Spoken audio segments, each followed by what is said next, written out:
Hey guys, welcome back to Rocket Gyan, my fellow space tubers, and I can see one name.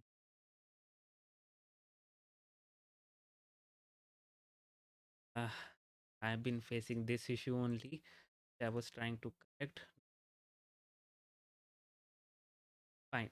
So, welcome back, guys, after so long, and yes, I'm feeling fine right now. Was a bit busy, not busy actually. Was not well for the last launch and from the SpaceX, so I couldn't stream that one. But now I am well, uh, and today we are here to witness the Astra launch. And yes, Astra. What I have, uh,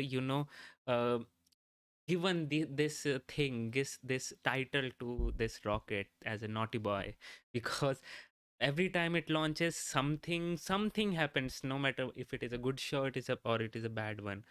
And today they are attempting again from the Cape Canaveral, so this will be their second attempt from the Cape. And oh, that was something. And here you are right now watching the live view. I know it's not so great, but the live view from the rocket pad in the center of the screen, you can see the rocket. And kudos to Spaceflight Now for providing this live stream. And don't worry, you will be seeing the up close views also. But yes, Astra has been suffering with their launch record. But for this mission, I would say, like, the SpaceX, Rocket Lab, and Astra, they were in contention for this mission. I mean, the NASA actually had to, select these one, and Rocket Lab, SpaceX, and this Astra was in the contention. And Astra quoted the lowest price with 7.95 million for their constellation deployment. So I'll talk about the tropics constellations. We'll discuss about tropics, but Astra won that not because of its cost. Yes, cost was the biggest factor of it for its consideration, but SpaceX has its what should I say, for this type of missions where it involves CubeSats. They provide rideshare missions, and the specific orbit they needed for these tropic satellites were not so feasible with the SpaceX's one. So they need to, first of all, if SpaceX was to provide them the service, then they need to be deployed from a deployer which needs to change its orbit and do the same thing.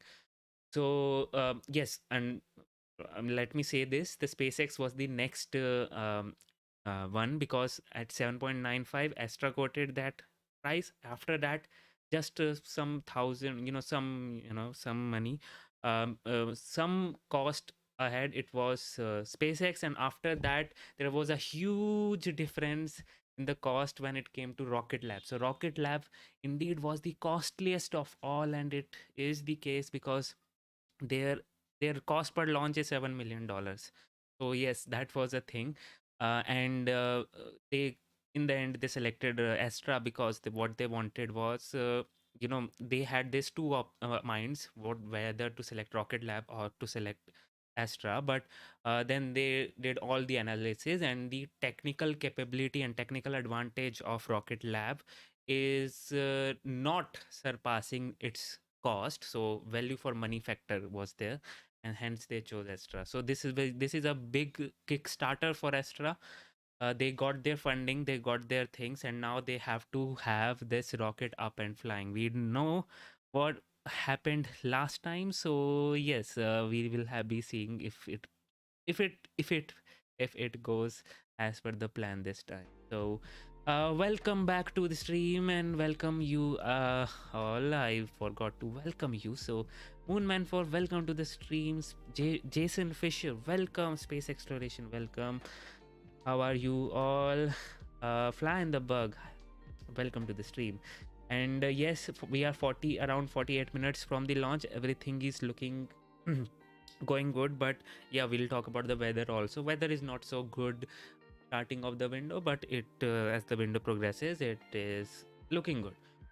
Okay, so yeah, that was all about how Astra won this contract.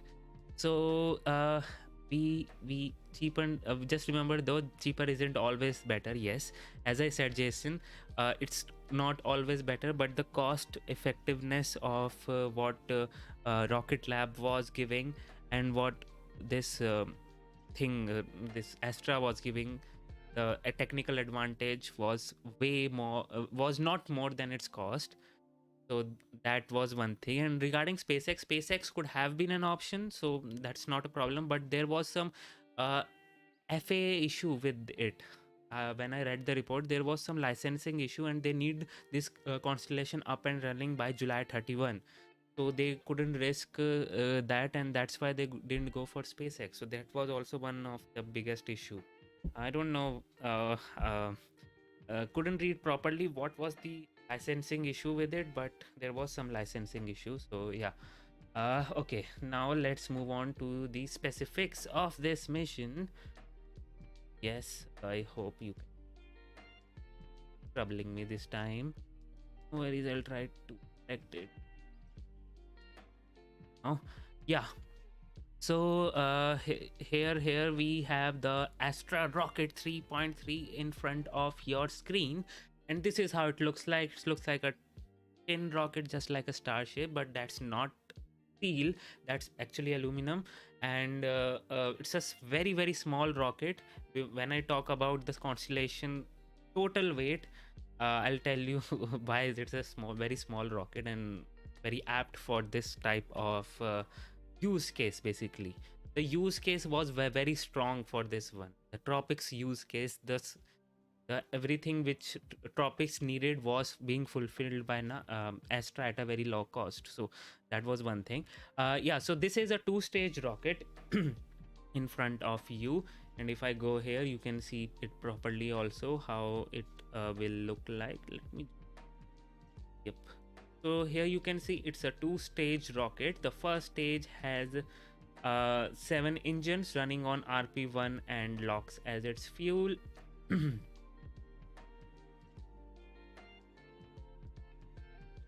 Yes, so there not 7, sorry, 5 engines running on RP1 and LOX as its fuel. 5 Delphin engine producing a total thrust of around 145 kilonewtons, and then the second stage is just a simple pressure fed engines, which we have seen actually. We know good thing about this rocket. So this one is a pressure fed ether engine, and this produces a thrust of around 3.3 kilonewton. So they have rather been secretive about their approach, so we don't know much about how this rocket operates. I mean, this is an electric pump fed cycle, this is a pressure fed cycle, but not the specifics like the specific impulse and thrust to weight ratio and all those. And this rocket basically is a stepping stone for the rocket 4.0, and the rocket 4.0 is the main contention for their low cost to space. Around they'll have like 300 kilograms to synchronous orbit at just 4 million per launch. 4 million, that's the cost per launch. So that's a revolutionary cost if they can get it, but right now the payload capacity of this is around 25 kg. That's it. So you need to look at that. So I think that gives us a pretty good look about the rocket. Let's have a look at the tropics now. Constellation. Oops, yeah. So yeah, this is how the rocket looks like up close, NASA's mission. And yes, now let's have a look at the TROPICS-1 mission. So NASA is very much into this naming thing, and I am always amazed by the names and the acronyms they come up with. Like this one is TROPICS mission, literally meant to observe tropical storm. That's what this satellite is all about. And the full form is time resolved observation of precipitation structure and storm intensity with the constellation of Smallsats. Literally pinpoint. That DART mission also, which was launched by SpaceX, going to an asteroid to deflect it.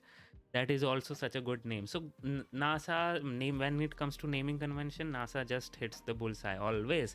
So let's talk about this satellite. So this satellite is, first of all, there are 6 satellites in this constellation. And now let me just talk about the thing which I was talking about. I mean the weight. So the 6 satellites along with all those decouplers, the everything, basically every mechanism which is needed to attach and deploy it, the total mass of it was around 56 kilograms. That's it.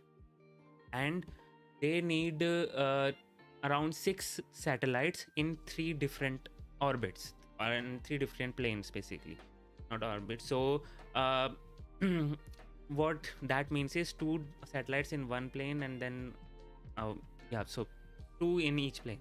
So and total mass is just 56 kilograms. So now you need such a small sat launcher which can launch your specific satellite to a specific orbit, because that orbit is, which you will see, that orbit is not a sun synchronous orbit, that is around 30 degrees inclination, and no satellites, a small sat basically goes into that orbit. So that's why here Astra comes into play, because there, first of all, the payload capacity is very small, and which fits into this because they don't need a bigger payload capacity, and they are providing it for a very low cost. That's why, that is the reason why they are here. And they will observe the tropical storm for you can say refresh microwave measurements over the tropics, that can be used to observe the thermodynamics of the troposphere and the precipitation structure for the storm system at the mesoscale and the synoptic scale. Actually, the main thing is because of it, how the constellation is actually deployed, you actually can have a revisit at the same spot for after 60 minutes. So there is a 60-minute revisit count timer, and which is very much advantageous when you need to observe the storms. So that is all about that. But here you will see this thing also. Road is not, yeah, the science objectives is this one. The topics will provide high resolution sounding with hurricane eyes, super typhoon ion imaging, 90 gigahertz shown and sounding reveal precipitation structure and intensity. Here you can see this IR observation are blind to storm structure. You can see like how this technology which is being in flown in this one is advantages, because here you can actually see all the tropical structure the storm structure here, which you couldn't see with this traditional ones. And it will meet the state of the art performance requirement for temperature and moisture sounding, and will provide a 60-minute median refresh rate at all longitude plus minus 14 degree latitude. So this is such a great thing to have. This is the science objective which you can read if you get the time. But now let's have a look at the CubeSat itself. So this is the CubeSat. This is how it looks like. So let me make you understand this one. So this is a bus housing all the electronics and instrumentation. This is the main device or the instrument which will be rotating and will be reading the taking the reading from of the earth, basically the earth observation. And this is the articulated 5-planet solar array. This is how this satellite looks like when it is fully deployed, and this is how it looks like when it is stored. So you can say this is a rotating microwave radiometer, and here they have chosen this microwave because microwave can penetrate those clouds and all those things and give us a better reading of how it works. So that's why it is looking like this. And you will see how by it has a rotating one, which in a video you should see.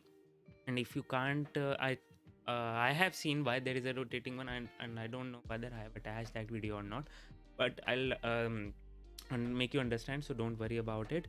Now moving on. So this is how that sensor assembly looks like. So here you can see we have various figures. So this is basically how the main sensor is, and this is their front panel. Like here, this is the top panel, and here we have the DD, which is the direct detect. And then we have the antenna, the scanner assembly, C and DH board, which is nothing but the command and data handling is done from here. Then we have IFP here, which is intermediate frequency processor, and RFE here, which is the receiver front end, so which you can see here. So this is how the scanner assembly look like. Moving on. uh, as I said, there will be like 6 satellites in total, right? So how would look like, and there will be 6 satellites in 3 different planes. So this is how it will look like once it is operating. Here you can see at the same spot a 60-minute visit is there, right? Here you can see here a 60-minute median refresh is there. There will be 6 satellites, so 3 satellites, 2 satellites in one plane, 2 satellites in another, and 2 satellites in another, which you can see. Once it has been hit, then another one swaps it, and then another one. So there is like a 60-minute refresh rate, which gives us a good detail of how the things are progressing. So although it does not cover whole Earth, it only covers around like plus minus 40-degree latitude, which you can see. This is the uppermost part and the belowmost part, but they have chosen this trajectory because here only most of the storms occur, tropical storms occur. So yeah, so it makes sense. Now moving on to the mission profile. Here you can see the target orbit is around 30 degrees, 550 kilometers is the altitude, and the mission life is around 1 year, but it can obviously go, the orbit life is around 9 years. So it can stay there up there for 9 years, but the mission life duration is only 1 year, so it can do its job. And here it has a standard launch procedure: liftoff, pitchover, max Q, MECO, fairing sap, stage sap, upper stage ignition, and second engine cutoff, and all those things. And here are some pictures which you can see. And obviously, how can I forget? This was the previous mission, which we should not forget what happened here. I did a failure analysis also, but this happened during the previous mission, in which the fairing did not separate because of a wiring and a software issue. Wiring issue, the fairing did not separate, and the software issue caused the gimbaling to not get this thing in control when it just pushed out of the fairing. So uh, that was a good mention, right? Now this is the weather conditions, weather forecast for today. We have 60% chances of probability of violating weather constraint is 60%, which moves on to 90%. So here you can see it's not so good, but hopefully it will improve. So it's a 2-hour launch window. And let's hope we get to see, because it is going to deteriorate as the launch window progresses. We'll see. I'm sorry for my cough. I'm not so well, and hi, welcome to the stream, Louis Smith. I hope you are doing good. And let's see now if we have the live stream. That okay, just wait a sec.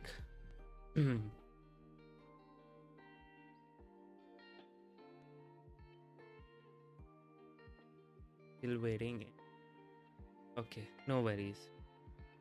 So now we can talk about people we have in here. So people, hi Louis Smith, how are you? Welcome to the stream. And sorry guys, a bit my throat is not so good. I've recovered but not fully, so yeah. The fuel tank looks longer. Yes, in this, the rocket which you are seeing in front of you was a 3.0. Now they are using a 3.3, which also I need to mention one more thing, but let me just finish this one.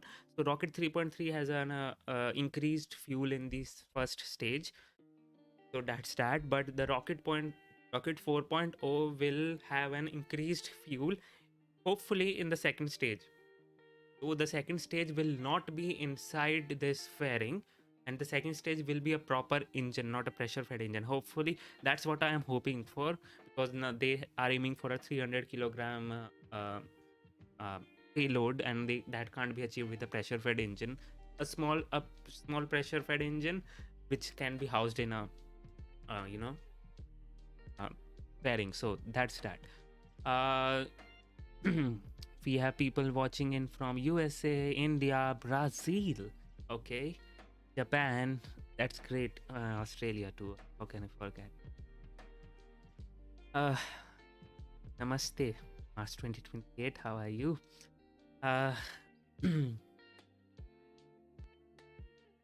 Still waiting in. Let's see. So right now things are looking good because obviously they need to launch in starting of the window, because then the it just does not look good. The window does not look good, and I need to get some thing for my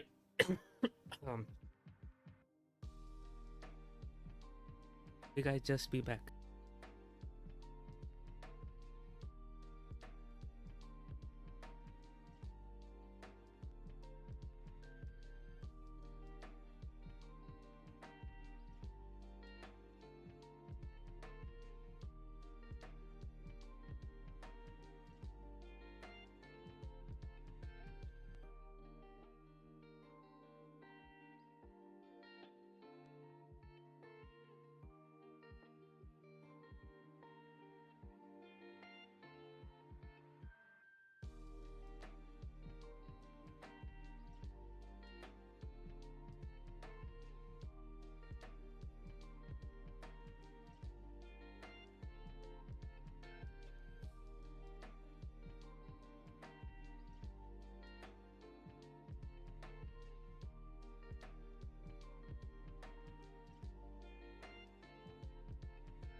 I'm back. Okay, so sorry for that. So we are right now T minus 31 minutes, and as you can see, the probability of violating weather condition increases. So that's not a good sign throughout the window. So we need to have a launch before that. Okay. To the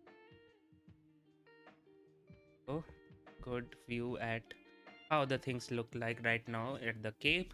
We can see the people out there hanging around, and getting to see the launch. Obviously this rocket is very small, but the plumes are not, so yeah. Yes, Joe. And when you have to speak for a long time, that's a big trouble. So I hope you also get well soon. So right now we are good for the launch, and we are hoping that the weather improves, because I have seen like 80% violating weather condition for the mission forecast, but it's still launched because weather somehow miraculously improved. And not miraculously, obviously there is some science in it, but weather is so unpredictable. So yeah, we can't just count on it. So let's hope for the best. Okay, now I can take some questions if you can have it. If you have it, you can surely ask me. I'll be happy for some questions.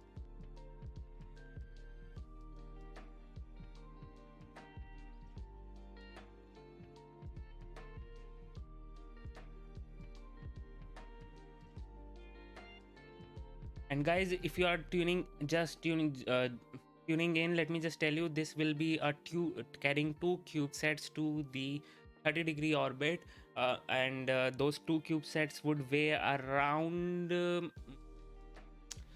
how many, like 17 kilograms or so, the total system. And hopefully that's how it would be. And I think now they are live, so I'll be switching over to that. Just a second.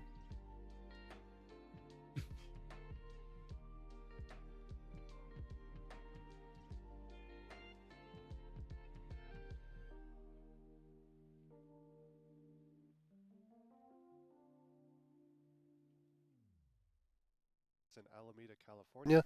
My name is Thomas Burkhart, News Director for NASA Spaceflight, and today I'm joined by Amanda Dirk-Fry, Senior Manager of First Stage and Engine Production here at ASTRA. Amanda, thank you so much for joining me this morning. Great, so excited to be here.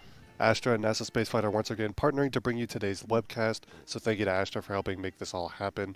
Over the course of today's broadcast, as usual, we'll be taking as many of your questions as we can. So if you've got a question about today's flight, please tag us with @NASA Spaceflight in chat. We're going to try to bring as many of those in as we can. To start off, let's get a status update on today's countdown. Amanda, where are we in today's launch attempt? Well, right now the weather is looking good for the first beginning of our window. However, it will start to deteriorate quickly due to thunderstorms that are starting to roll in. However, for now, we are still proceeding with today's countdown. As Thomas mentioned, today is the first day of our launch window for LV0010. We are back down at Cape Canaveral, where the vehicle is stationed at Space Launch Complex 46. We have 2 days in our launch window, with tomorrow as our backup, should we be unable to launch this morning. There are many factors that do influence when a launch can or cannot happen, many of which are entirely out of our control. These can include weather or third-party activities, or even aircraft or boats that are getting too close to our launch site. And our team will not launch if these conditions are not optimal. So we are excited to potentially launch this morning, and should we be delayed for any reason, we will of course provide updates on Twitter @Astra. We would like to also extend a huge shout out and thank you to our partners who helped make the launch of LV0010 happen. These include our partners at Space Launch Delta 45, NASA, MIT Lincoln Laboratory, and the FAA, all of whom have been wonderful to work with, and we truly appreciate their ongoing support. And of course to all of our Astra team members and their families. Thank you to our entire team for their dedication to the mission and for helping us get back to the pad once again. As we mentioned earlier, today is the first flight of 3 in support of NASA's TROPICS mission, and we've got a video to highlight the partnership between Astra and NASA on today's flight. A Pew Research poll showed that of 9 different categories that NASA should focus on, number 1 on the list is to observe the Earth's climate. The TROPICS mission is a mission that Americans really care about because it is directly observing our climate. TROPICS has a very specific need for their orbital configuration. We need to go to a 30-degree inclined orbit, and no one else really wants to go there. The ride shares are all going to sun-synchronous orbits or mid-inclinations, so it's very well targeted to a smaller vehicle with a very targeted insertion where they can get us exactly where we want to go, and Astra is perfect for that. And so being able to launch 3 different times for $8 million is unprecedented. Because of our unique ability to get to 3 different orbital planes in a very short period of time at a low cost. Why I'm excited about TROPICS is coming out of NASA, having the opportunity to fly satellites for the organization I used to work for is personally gratifying for me. It's also a really important mission because we can detect tropical storms, we can help people evacuate, we can save lives, and it's a mission that's really well designed for Astra's capability, being able to put multiple rockets up into multiple planes rapidly. And we have the honor of being the final and most important piece at this moment in time of their mission, which is get that hardware in space, exactly where it needs to go. We see that there are increasingly smaller satellites that are smarter, that are doing cool things in orbit, but they need to go to particular destinations at particular times. The real end game here is improving our ability to forecast tropical cyclones. What we're trying to do is make measurements in the microwave wavelength region, and those have the advantage of being able to penetrate the cloud tops and see the storm thermodynamics underneath the clouds. We're going to get something we've never had before in the history of weather satellites, which is revisit rates of better than 1 hour. For the team itself, this will be a massive culmination of the last 3 years of work of developing this launch system to be able to do these things that we set out to do from the very beginning. From Astra's perspective, it's really important because we believe in space at scale. And to do that, you need to have much more frequent launches and access to space. And so this has been an opportunity for us to really understand how can we further compress the turnaround time between launches, both in terms of building the rockets and in conducting the launches.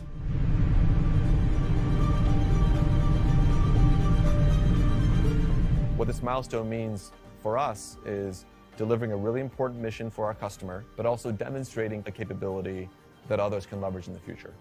And so the opportunity to be a part of something like TROPICS, where you get to make a difference and make a really large impact in the lives of people and help humanity as a whole, does mean a lot to me. And it really excites me as well, going into this mission, knowing that we can help do something to make the world a better, safer place for people.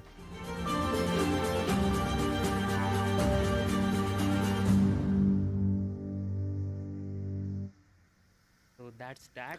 So Amanda, why don't you recap for us what the goals of today's launch are? Right, so LV0010 marks Astra's second mission with NASA, and it is the first of 3 launches to deliver the NASA TROPICS satellites to low Earth orbit. Our objective for today is to successfully deliver our customers 2 identical CubeSats to an orbit of 550 kilometers at a 29.75 degree inclination relative to the Earth's equator. They are about 3U in size, which means each one is about the size of a loaf of bread. So pretty small CubeSats, and if all goes well, we should be able to see one of our 2 payloads deploy through our onboard upper stage cameras, yet it is possible that we will not have confirmation for up to 90 minutes, or at least a couple of orbits, as the satellites pass over their ground networks. This is not unusual, since it is due entirely to where the satellites are located within their orbit at the time of deployment, relative to their corresponding ground communication links. So we will end the live broadcast shortly after payload deployment, and ask that you follow on Twitter at NASA Earth or at NASA_LSP for confirmation of satellite communications. Astra will also share from our Twitter handle as soon as we have confirmed with our partners at NASA. Before we go any further, we also want to recognize Dr. Gail Skafronik-Jackson. She was the program scientist at NASA headquarters for the TROPICS mission and sadly passed away in 2021. Her focus area was weather within the Research and Analysis Program of the Earth Sciences Division under the Science Mission Directorate. And we have a video in honor of Dr. Skafronik-Jackson to show here. Okay, so yes, the thing is that it is this thing is very small. It's literally a loaf of bread, you know. Um, uh, Total, as I said you, the total weight of all the things, the dispensers, the connecting wires and all those things of all the 6 satellites is 56 kilograms. Everything add up to 56. And then you know, 3 sets needs to go to different orbit. So that's a problem here.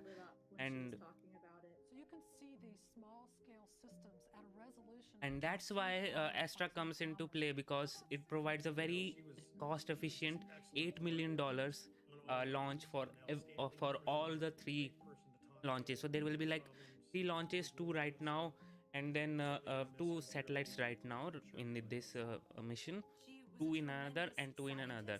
So, and they have like uh, July 31st to complete the constellation deployment. So that's that, and right now things are looking good, but the weather is deteriorating. As I said, weather is good as for the starting of the launch window, but it deteriorates as we go further. Today we have a 2-hour launch window, and right now also in the starting of the launch window too, we have only 40% go for the launch. Let's hope the weather is improved at that point of time, or may improve after entering into the launch window, and things go as per the plan. So right now, and that's it. And I hope Louis Smith, the startup, has its success, and you will be able to see a launch, hopefully. So thank you to the NASA and Astra folks for their partnership on today's webcast, and of course recognizing Dr. Skafronik-Jackson there. We're going to go ahead and get into some questions here. We're about T-minus 19 minutes and counting. Everything appears on track so far for the opening of today's window. Of course, the focus of any launch is the payloads that are on board. So our first question here from Carson is, are these satellites CubeSats on board today's flight? Amanda? Yes, the satellites on board are are CubeSats. They are 2 identical 3U CubeSats that contain a dual-spinning radiometer and a compact microwave spectrometer.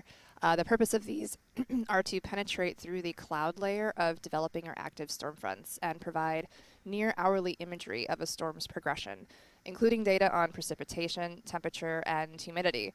So these CubeSats will help scientists and meteorologists to understand how storms form, grow, and intensify throughout their life cycle, helping them to better detect and understand tropical storms better. NASA has an incredible mission overview about these small satellites that you can find a link to at astra.com/mission/tropics-1. Awesome. And of course, today's flight is the first of 3 missions for the TROPICS program. There are 2 satellites on board today. 6 satellites are planned in total across the 3 flights, all launching from here at Cape Canaveral. Today's first flight on schedule so far. Again, if you're just joining us, the launch window opens at 9 o'clock a.m. Pacific time or noon Eastern over at local time and Cape Canaveral, which is just under 18 minutes away from now. Keep the questions coming in chat if you've got them. We'll try to answer as many of those as we can.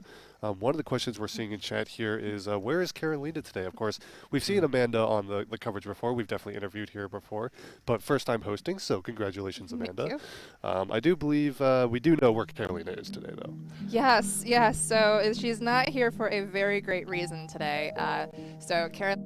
There are many, many reasons why I will Friday miss on you. June 3rd. So Carolina and family are at home resting and recovering, very well deserved. So huge congratulations to her from our entire Astra family. But yeah, so she is at home right now, enjoying and cheering on Tropics from at home. Cute baby. Awesome. So congratulations to Carolina and her family, of course. Some other questions coming in here. I've got one saying, how much does a rocket weigh, Amanda? How much does it weigh? So the vehicle weighs approximately 2,400 pounds when it is dry. So that is just the dry weight of the vehicle, which doing a quick Google search before this did find out that that is roughly the weight of an unfueled Toyota Yaris. And then we do add about 2,400 pounds worth of propellant to the vehicle. So in total, we're looking at around 26,000 pounds, 24,000 pounds of propellant. So doing some back of the envelope calculations, that's about the equivalent of a Toyota Yaris carrying around 4 female elephants. And another fun fact that our engineering team likes to share about the vehicle is that the wall thickness to diameter ratio of the rocket is actually similar to that of a soda can. All right, there we go.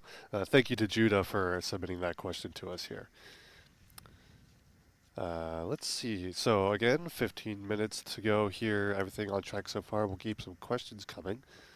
Mitch Bunks asks, is this an instantaneous launch window? I believe not, right, Amanda?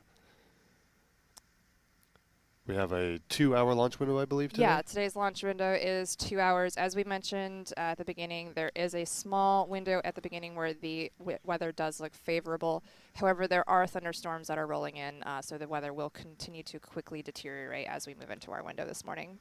Got it. We'll keep an eye on that. Of course, if there are any updates regarding the weather, we will happily provide those, but count proceeding towards the opening so far.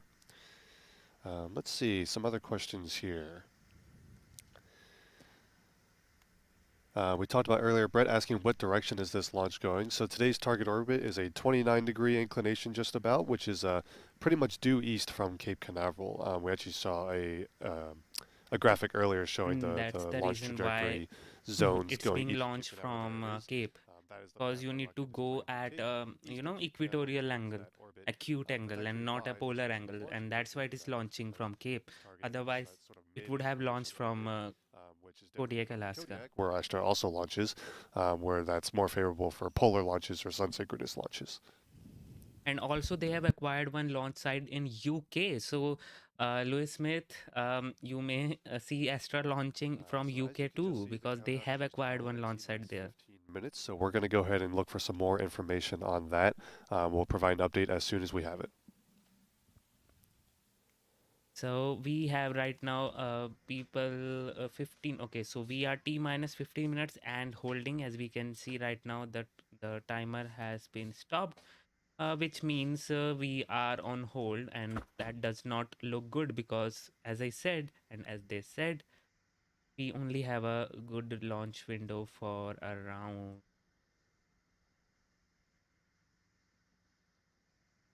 yeah, now we are on a hold. So as she said, the thunderstorm is moving in. We still have like 2 hours in the window, but weather deteriorates, so can't really count on that. But hopefully this is just, maybe it's a weather issue, most likely a weather issue, but I am hoping it's not a technical, because if it is a technical, then we don't know how much time would it take. Even NASA was, searching for this TROPICS-1 mission launch provider. As I said, they came up with the 3-1. Actually, there was one more in contention. Like, they were looking in for bids from SpaceX, Rocket Lab, Astra, and Momentus. And Tango and AV1 manage pulling. Please toggle do both ground and guidance pulling to put the vehicle back in its nominal state. AV1 manage pulling, do both ground and guidance. Set to true.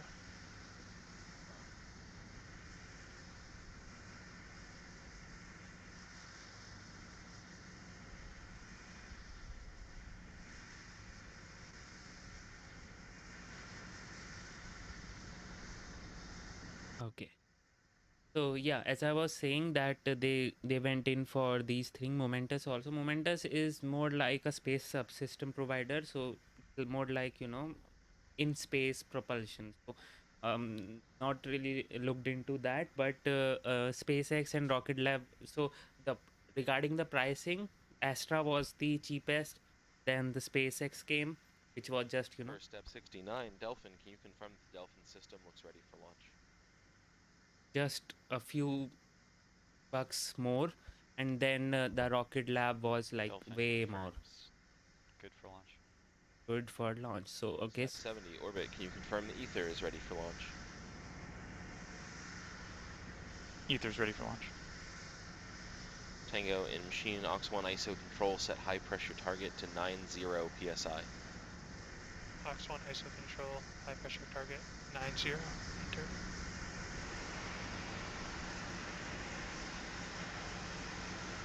okay, so things are Step looking 72, good. Tango verify vehicle looks okay for launch aside from tank levels and pressures. Inward. Okay, that's a good news. The Confirmed. Vehicle looks good. vehicle is performing technically well. And step 73, GNC, confirm wind profiles are still acceptable for launch at this time. Confirmed.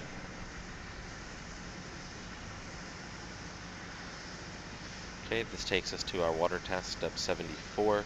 Tango in Water 1 water system, toggle prime to true to begin flowing water up to the deluge system. So they Water are 1 water launching. system, prime to true. Okay. Path open.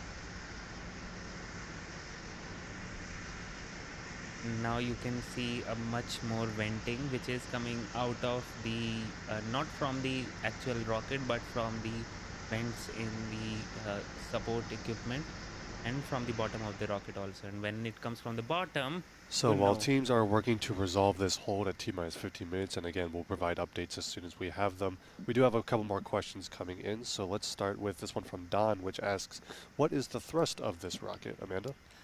So the first stage of the rocket has a total combined thrust of 32,500 pounds to lift us up from the launch pad, and then our upper stage has 740 pounds of thrust. And what fuel combination is producing that thrust? Yeah, so we use the same type of fuel propellant on both the first stage and the upper stage, and so that is a combination of liquid oxygen and RPX, which is a highly refined form of kerosene. Gotcha. And so those fuel and engines are all on the Rocket 3 vehicle that we're looking right now. John asking what rocket is TROPICS-1 sitting on. I believe even specifically it's Rocket 3.3, but can you give us just an overview of the launch vehicle that is launching today? Yeah, so Rocket 3 is a two-stage launch vehicle, and here you can see in the expanded diagram, you can see all the major sub-assemblies of both the first stage and the upper stage. So we could step through them one by one. So starting at the aft end, which is the far left side of the diagram, you see the first stage engine bay. And so on the engine bay, there are 5 electric pump-fed first stage engines. Each one provides around 6,500 pounds of thrust. So as I said earlier, for a total of 32,500 pounds to lift the rocket. And surrounding the engine bay is some thermal protection, mostly just to protect the engine controllers and onboard computers from the high heat environment during launch. Moving towards the forward end, you see the large cylindrical section there, which is the first stage propellant storage. And so that is a fully welded structure that's fabricated here in-house in Alameda. All those sheet metal components arrive as rolled sheets of aluminum, and our first stage production technicians perform a longitudinal friction stir weld up each seam before sequentially joining each one together via circumferential TIG welding operations. And that is how it forms the fuel and liquid oxygen tank. And you can actually see some really great videos and images of our team at work on these exact operations by searching #FactoryFriday on LinkedIn to see some of our posts. And although the tank looks like one large volume, it is actually split into 2 separate tanks. One is for the RPX, which is that highly refined form of kerosene, and that one sits closest to the engine bay, and then liquid oxygen. And you can see the delineation line between the two as the liquid oxygen tank forms that thin layer of frost on the exterior due to the cryogenic fluids inside. And so you can see that on the live video feed of the rocket over on the right-hand side there. Continuing our way towards the forward end, that conical section is called the inner stage. And that's what houses many of our onboard avionics components. There's radar on there, antenna, even some cameras that look down the length of the first stage during flight. And again, this is a fabricated sheet metal assembly, and it does have additional structural supports in there, as that is how the upper stage is secured to the first stage during flight. And that takes us to the upper stage, which is that assembly that looks like stacked spheres on this far right side of the image. The upper stage also uses RPX and liquid oxygen as its main propellants, and that one has a single engine, which is pressure fed and can provide 740 pounds of thrust. The upper stage gets nestled into the inner stage during flight until main engine cutoff, when the first stage releases the upper stage for its final segment of flight. And if you look back at the first stage tank, you can see on the LOX dome those fingers that are sticking out. Those fingers actually do help to support the upper stage engine during the high vibrations during the first stage portion of the flight. And then lastly, we have the fairings, which are those two clamshell structures that go around the upper stage and payload and protect it during flight. And then those will pop open just after main engine cutoff for release of the upper stage. And then if you do see on the right-hand image, the the inner stage and fairings are also white, but that is not due to the similar frosty effect of the liquid oxygen tank. Those have a thermal protection on them to protect the payload from the aerodynamic heating that is caused by the compression of air as the vehicle moves through the atmosphere. So that is Rocket 3. Overall, we're able to deliver 25 to 150 kilograms to a 500-kilometer sun-synchronous orbit with this vehicle. And a majority of these parts are produced here in-house in Alameda. I would absolutely love to give shout-outs to every one of the technicians and engineers that help us build these vehicles. Yeah, we are on the clock this morning, so as I mentioned, please take a look at #FactoryFriday on our social media sites, where you can see some of our technicians at work building all the various structures of this vehicle. And if you've not also seen it before, please be sure to check out the factory tour that NASA Spaceflight took with our Vice President of Operations, Bryson Gentile, last year. It's a great look at some of the incredible things our production teams are building here in Alameda. Absolutely. I'm looking forward to That's version great. 2 of And that yes, because, Keebs, the factory has changed a lot since then, there are no but astronauts. so looking forward The to payload seeing that as capacity is well. just 25 We do have kilograms. a brief So update on the hold. if you are Again, the baby hold is due astronaut, to you can kind of fit in there. The hold is due to some boats in the safety hazard area, so we'll provide some updates as the range and the Astra teams work that issue. In the Dude. meantime, we'll happily take some more questions. So again, if you've got questions about today's mission, please text with @NASA Spaceflight, and we're trying to bring as many of those in as we can. We are keeping an eye on the weather as this hold continues, hoping to get this resolved as quickly as possible, of course. This is not good. But The let's see what other boats, questions we the have. boats, again the boats. Boats are the culprit always, and the weather does not look good in the Here's a window. good question. Amanda, is there any particular reason that this hold is happening at exactly at the 15-minute mark, or is that just kind of a convenient time?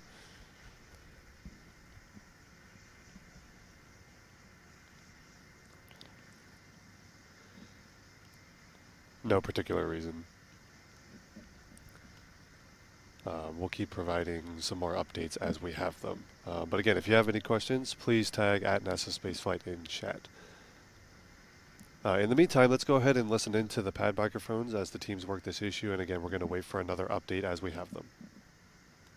Those boats are in the vicinity right now, and yes, this thing, the boats thing, was an issue when I read the report regarding when they were selecting the contract for this mission.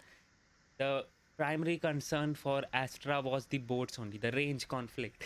Basically, the range conflict was the primary concern. I don't know why it was the concern, because I haven't had, I'm not the range officer, I don't know how the things work, but maybe some things SLC 46 is not so good at range, um, being green, so maybe that is that. But right now the boats are interfering, and it was only good if they would have launched it right now only. And as they progress further, it won't be good for them. So yes, just two loaves of bread size satellites. But two side don't get on the side because they have this like state of the art instrument in it which can detect, or you can say study, the tropical storm at 60-minute interval. And they have this microwave radiations in it, the microwave spectrometer, which means it will be able to penetrate through the clouds and get the data, and that is very much indeed needed. So the resolution is state of the art of the all the modern uh, satellite, and they are even capable of getting there, have a 60-minute revisit, and even lesser than, sometimes maximum is 60 minutes, and it could be lesser than also. So that's great, to have. But yeah, as I was talking, the rocket lab had they were moving in for the rocket lab thing only, but keeping in check their excellent track record and whatnot, but they were very costly. So finally the value for money was Astra, and SpaceX did not win because there was some licensing issue. I don't know why there was some licensing issue in first place. Seriously, don't know. But yes, that's how it is.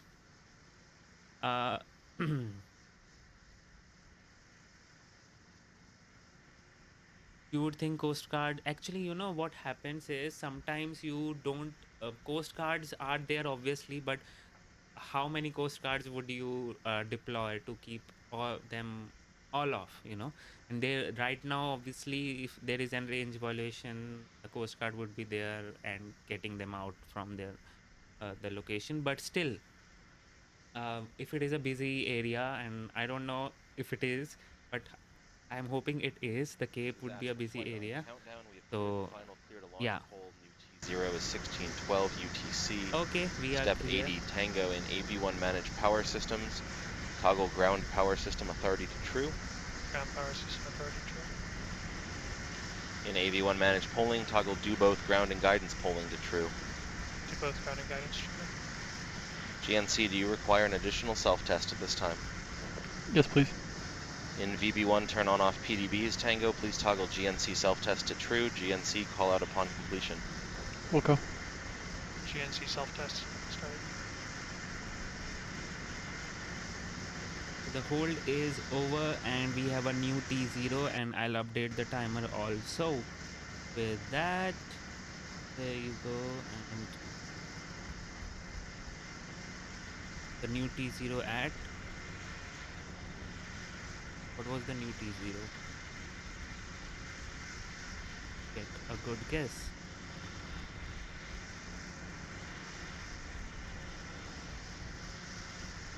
Right. Hope that works.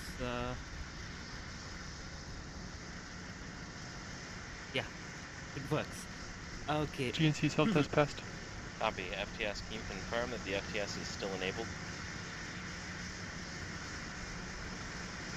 So we are T-minus 11 minutes from the launch, and right now you will see a lot of venting coming out of the bottom of the rocket, just like Starship. So that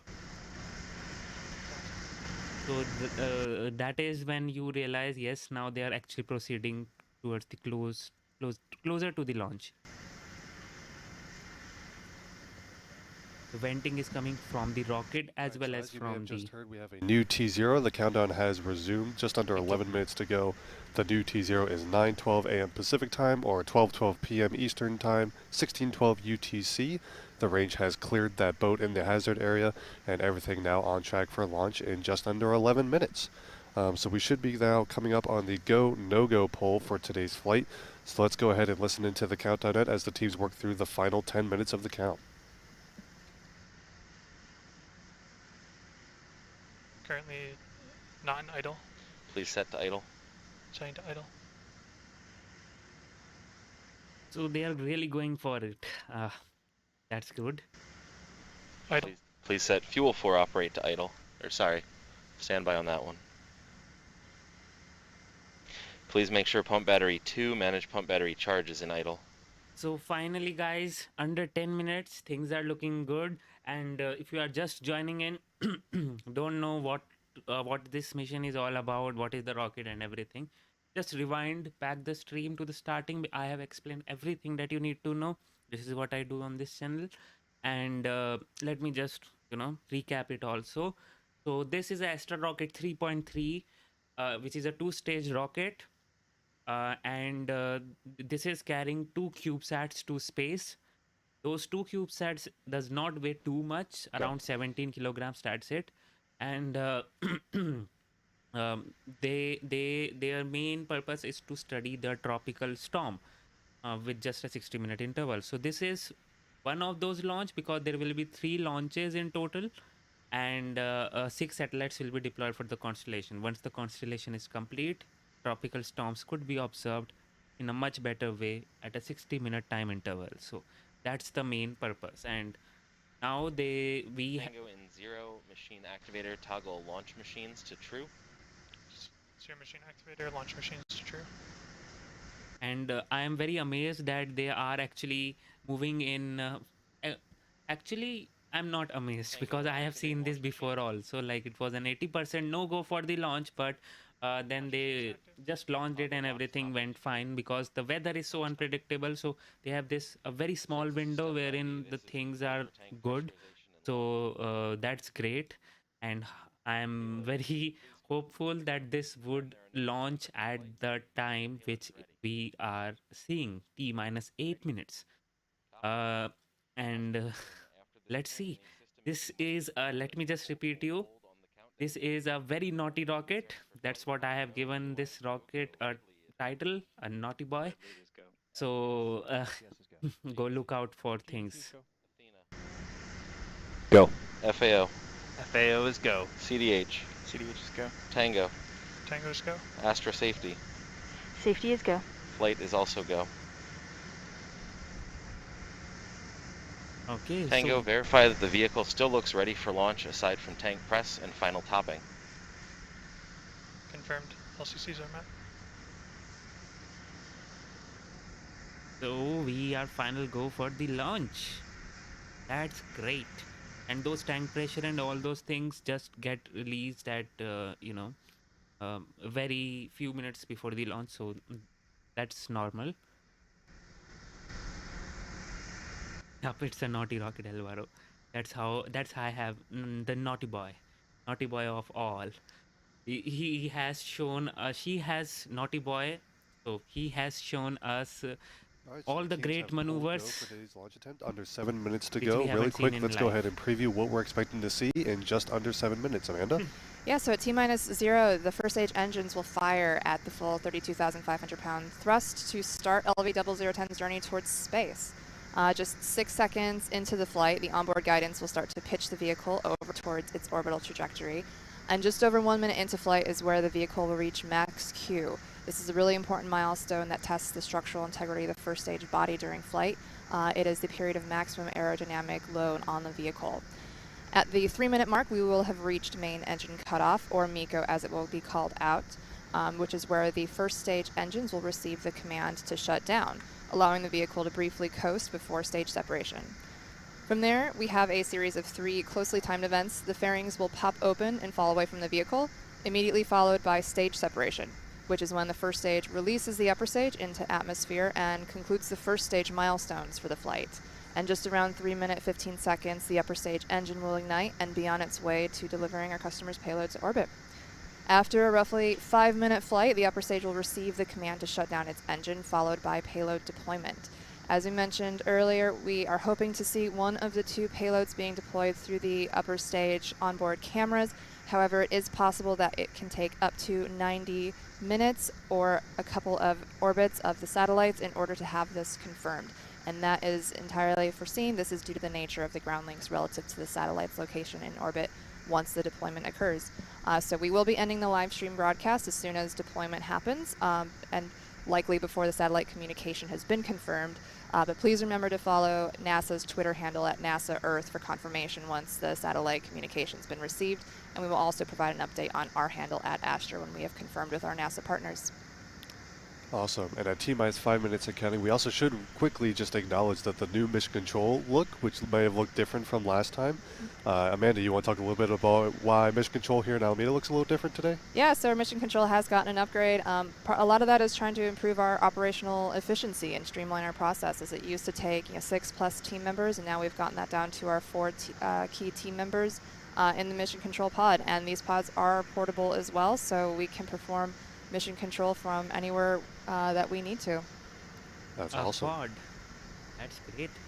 So about 4.5 minutes to go here, and everything appears on track for launch. So with that, let's go ahead and listen into the countdown net. We'll listen to the teams go through the final steps for launch. Of course, myself and Amanda will provide any updates as we have them, but let's listen in as the first Tropics flight approaches liftoff. Okay, it's finally happening, guys. We are T-minus 4 minutes.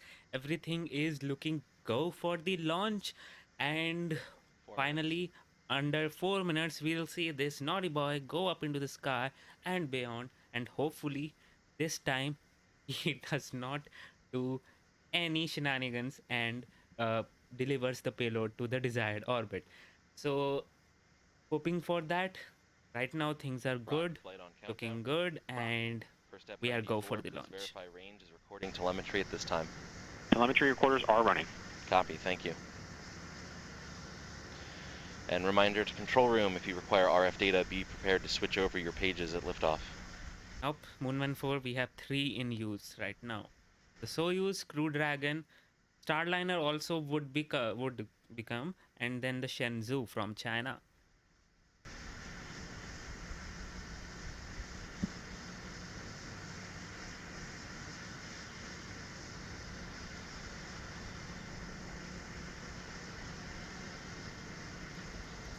Under 3 minutes, okay, things are heating up now, but getting colder in the rocket.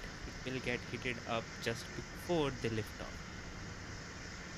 And right now, the weather is Reminder to all that any 3-word hold from here on out is an immediate abort regardless of source. And MIFCO, please be prepared to issue option when rocket IIP marker passes min MECO and is within dispersed trajectories, calling out at event. MIFCO copies.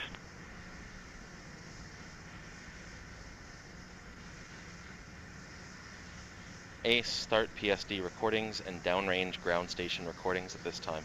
Okay, let's see how the stocks will perform now. After this launch, they would deplummet, or what would happen? Let's see. T-minus 2 minutes, guys. Now is the time. I'm getting excited. 2 minutes. I don't know what just 2 minutes and counting. Everything on track so far. What just runs down during this time after it's like T-minus 2 minutes, T-minus 1 minute. I just get very, very excited. I don't know what happens to me. This is me. Hold. Okay, now that's Pulling it apart. Okay. No. F's in the chat, guys. F's in the chat. Please have F's in the chat. Please have F's in the chat.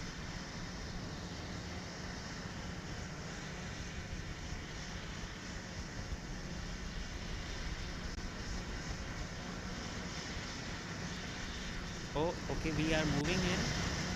Okay.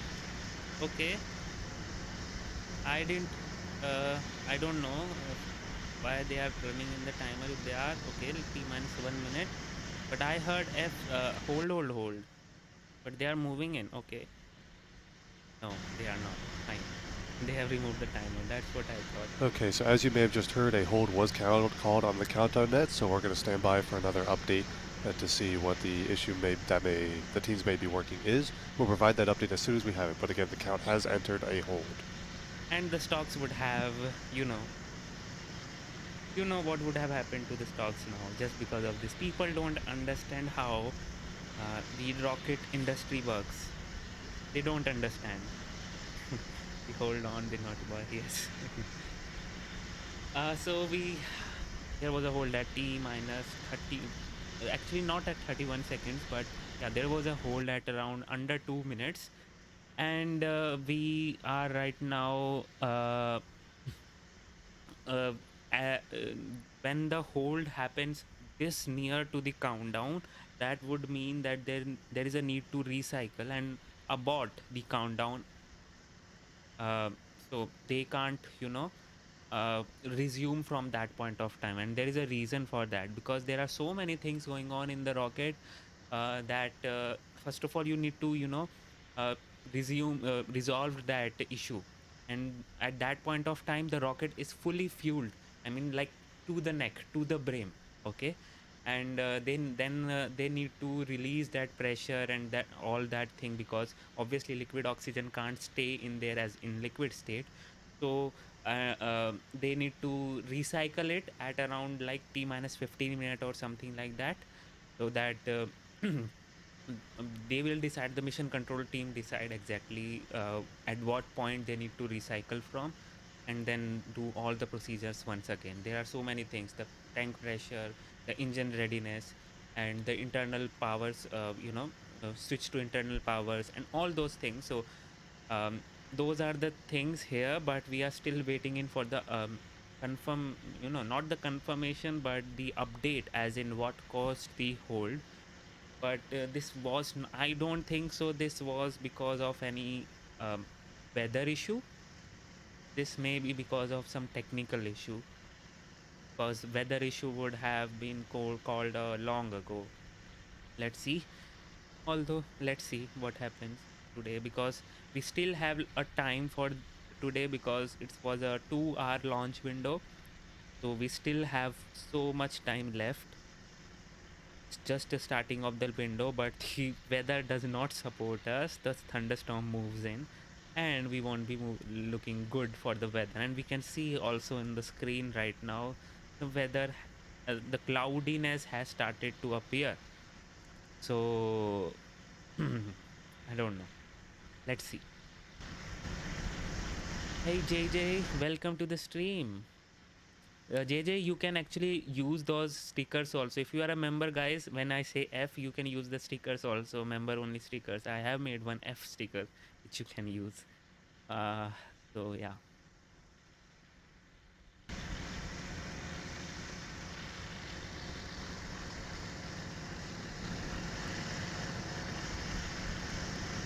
Who else has in the launch wing area? Well, you need to wait for a time being now. So they're not launching right now, but we still on wait. And guys, please hit that like button. It would mean a ton for me, because that's how this channel would survive. And on this channel we do live stream commentary, and not only commentary, because you also get a great insight of the mission, of what it is carrying, and all those things. So you can just come in here for every launch and hang in around and see what is all about that launch, and just enjoy the launch with me. So if you like what I do, you can support me by becoming a member, because this channel runs on memberships only. That's it. Ad revenue is minuscule. So yep. Moonman 4, you found it. So there you go. We this runs on membership, so if you want to support me, you can do that by becoming a member or a Patreon. Link is down in the description, and super chats are enabled for one-time funding.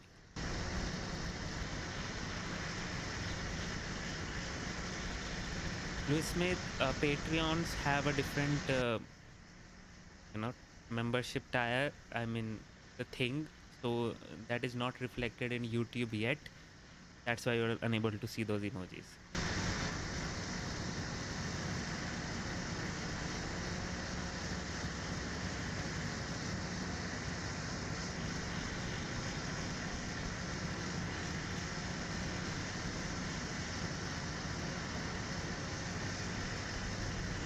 But you are a mod, so I don't think so. You should be able to see those emojis. And I don't know if they can.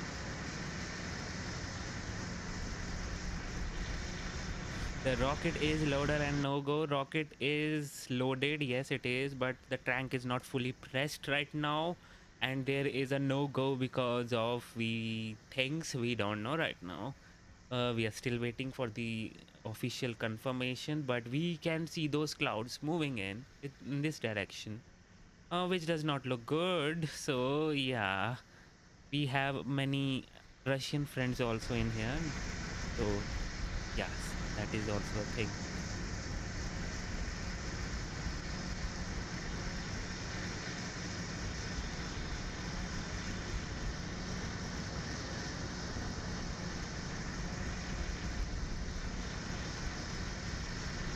So those of you who are just tuning in and don't know what the hell is happening, why the clock is at 31. So there is a three big hold written on the top right, hold, and there is a reason for that, because let me just tell you the update also if I can find something. But there was some hold issued just at under 2 minutes, and we don't know yet what caused that hold. So we are still working on that. They are still working on that. Let's see if they can resolve it, if it can fly soon.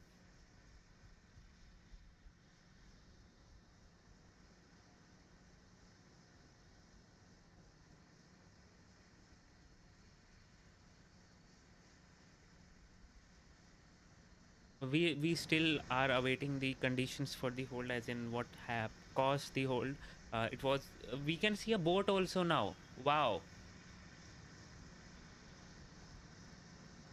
dude, was this a concern? A cruise I don't is that a yacht?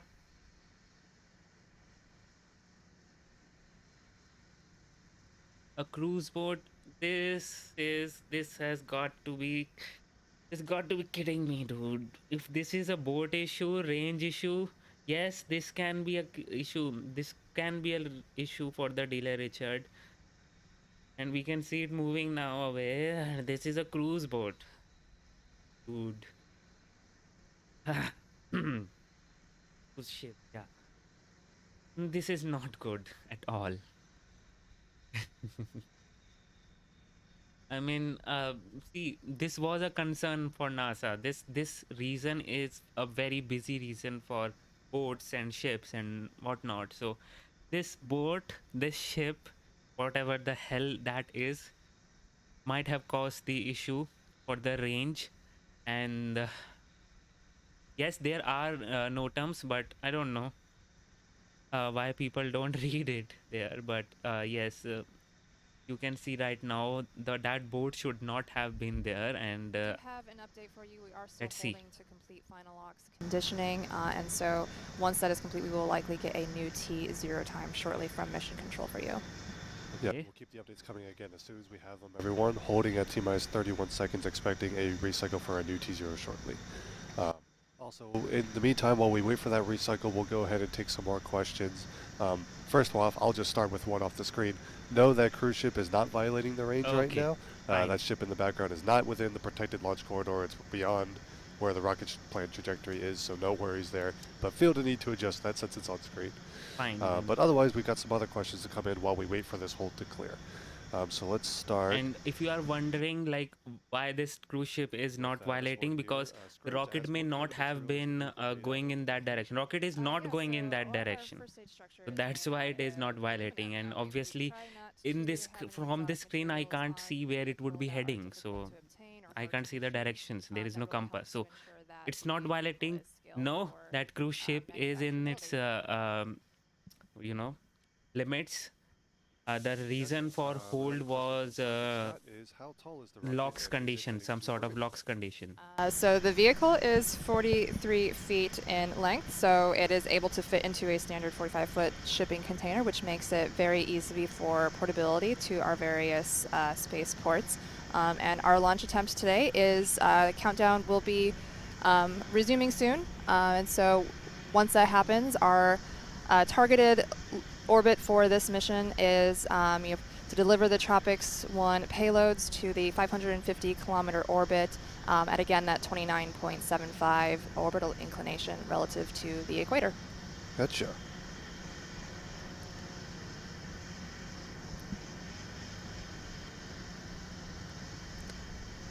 Yeah, so on the screen here, we can actually see that graphic of the planned launch trajectory. It's pretty much due east out of Cape Canaveral within that kind of safety corridor. And then if we go back to that camera that showed the cruise ship, that's looking south, actually towards Port Canaveral. For those of you that live or have been around the Canaveral area may know what I'm talking about. That is south, whereas the rocket will be flying kind of left out of frame from this view to the east. So again, just reiterating that the cruise ship is not anywhere it's not supposed to be and is not a problem for today's flight. The current hold is to complete final liquid oxygen conditioning on the vehicle. So waiting for a new T0 regarding that as well. But in the meantime, more questions. Hey, okay, cool. So we do have a funny question here. Musical Wolves, a regular in the chat, who says, are the mysterious 4 towers portable for Astra, since the rocket and ground equipment are portable? I don't think the lightning protection towers are some of the things that Astra ships out, right? Those are not. That is part of the permanent infrastructure at the Space Launch Complex. Gotcha. Always got to ask about the towers, though. It's a rule around here.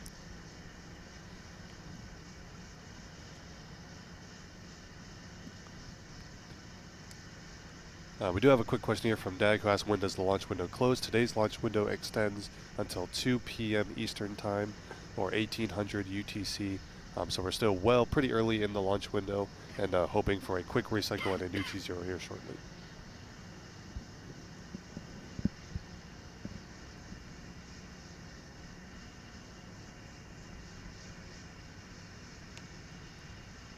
While we wait for another update on this hold, again, hoping that it'll clear soon, but we're going to go ahead and take a break and wait for another update. We'll provide that as soon as we have it.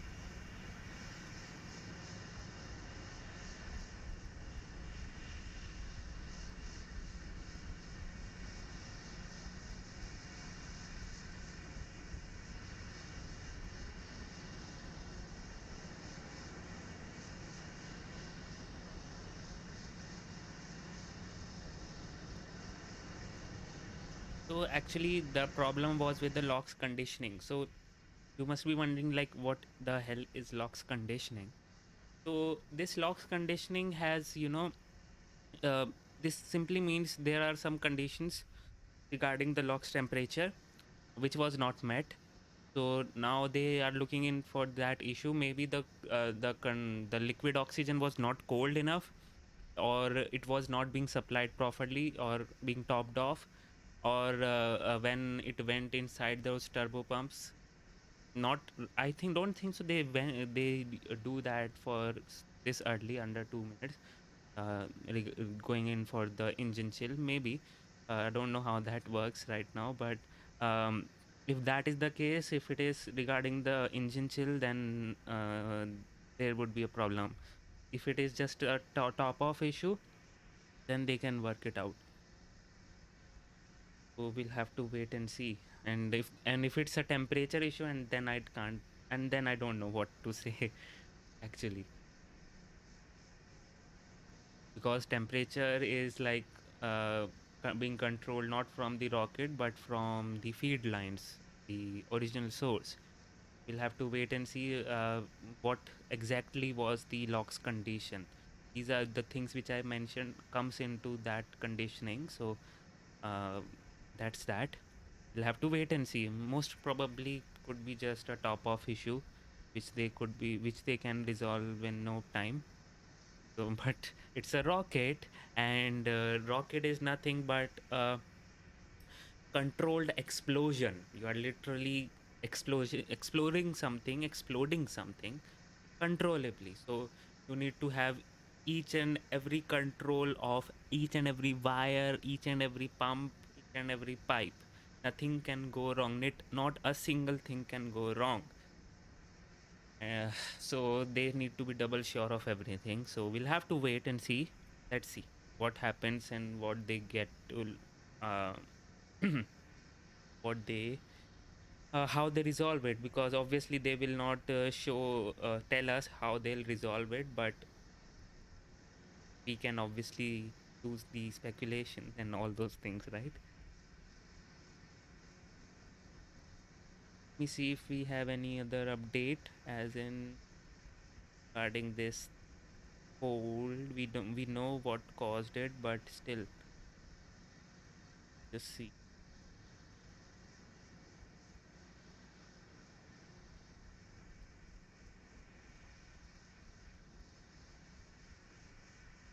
Yep. LOX conditioning is that I don't do this mod. Please put that user on timeout. Don't just delete the message. Put that user on timeout. And yes, this LOX conditioning mostly means that the thing was not cold enough, or maybe the tank, the LOX is cold enough, but the LOX inside the tank was not cold enough. Mostly it means the temperature. The LOX conditioning means the temperature. So let's see.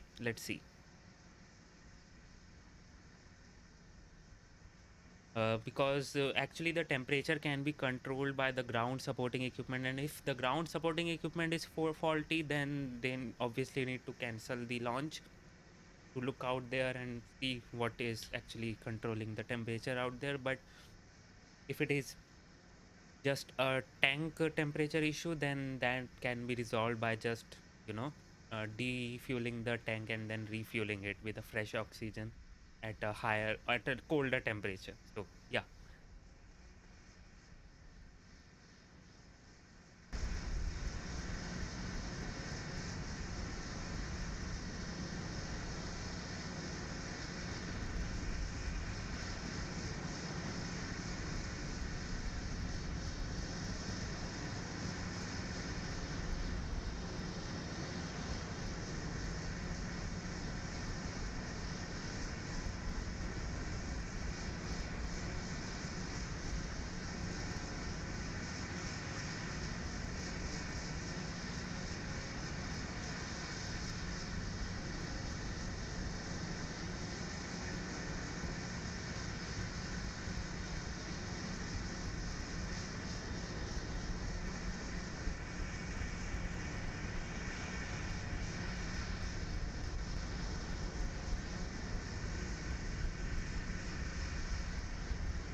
Okay, so as you can see, we're still holding here. We're waiting for this hold to be resolved, but Amanda, I do believe we have an update regarding the weather for today's attempt. Yeah, so we have recently heard from the range that we are good for another 20 minutes. After then, the weather will become too difficult for us to be able to likely proceed with today's launch. So yeah, so we'll keep an eye on that, but it looks like we've got at least another 20 minutes to go. So hopefully if this recycle can occur a little bit quickly, we should still have another chance to launch today. So again, keeping an eye on that, and we'll provide more updates as we have them, as they continue to work this LOX conditioning issue. In the meantime, I think the audio cut out earlier, so I want to ask this question again. Earlier we had that hold at T-minus 15 minutes. Do you want to talk a little bit about why that was the hold point? Right, yeah, so the T-minus 15 mark is when we enter our terminal count, and that is a really important milestone. That's when we can start to transfer the control over to the vehicle. That's also where we would likely revert back to in case of a recycle. And another key milestone is at approximately 10 minutes from liftoff, where we perform the go pull for launch and tank pressurization. And then at 6 minutes is when the range provides the authorization to launch. Gotcha. So while we're waiting for this hold, if you are just joining us, this is the live coverage of the TROPICS-1 mission on Astra's LV0010 vehicle. Amanda, do you want to just give a brief overview for the new people that may just be tuning in about what today's mission is all about? Right. Yeah, so this mission marks, again, our second mission with NASA, and we are launching, it's the first of 3 launches to deliver the NASA TROPICS satellites to low Earth orbit. And so the objective for today is to deliver the 2 identical CubeSats to an orbit of 550 kilometers at a 29.75 degree inclination. These payloads are about 3U in size, so they are fairly small, and the payloads are used to monitor the weather of incoming storms. And so the imagery will actually penetrate into a storm cloud layer and be able to provide precipitation, temperature, and humidity data measurements for scientists and meteorologists to help understand how storms form, grow, and intensify throughout their life cycle. And then we do have a great blog that NASA has provided for us. You can find that with a more overview of the satellites themselves. You can find that at astra.com/mission/tropics-1. All right. And while we wait again for more mission updates, we have a couple more questions coming into the chat here, so we'll go ahead. We got one asking about the spaceports that Astra operates out of. Of course, this is Cape Canaveral, not the first time Astra has launched from here. Astra has also launched from Kodiak in the past. So if they have like 20 minutes left in the window, not in the window, but in the weather window, I would say, then, and if they have like 15 minutes recycle time, so like they have like 5 to 7 minutes to resolve the issue. So that would be interesting. Let's see how they would go for it today. Saxford in UK Spaceport. You can learn more about that partnership at astra.com and also our video recording from our Space Tech Day. So we're very excited about this. Chuck and you with replenishing waters, that's a good question actually. How can this problem show up at 31 seconds after they have went through the whole go no go count? So at the go no go count, they just slide it through. This issue is not a thing which arises at that point of time because the engine, or sorry, the tank is not topped off fully. So this LOX conditioning, those LOX type of issues are not detected until and unless just before the launch, because the LOX pressing, there is something called LOX pressing which actually pressurizes the tank for flight pressures. So at that point of time, you check all the LOX conditions, the temperature, the pressure, the fuel, everything is checked at that point of time, and that happens very close to the launch, because you don't want your liquid oxygen to be tested just before way before the launch, because liquid oxygen is a thing which gets replenished again and again. So you want the recent data. So, and that's the reason why they got this issue at just T-minus under 2 minutes until the launch. So I hope that answers your questions. So once we get a little bit more information and an update on that, we'll go ahead and come back. But let's go ahead and take a break, and we will come back to you with more information as soon as we have it. Again, stick with us.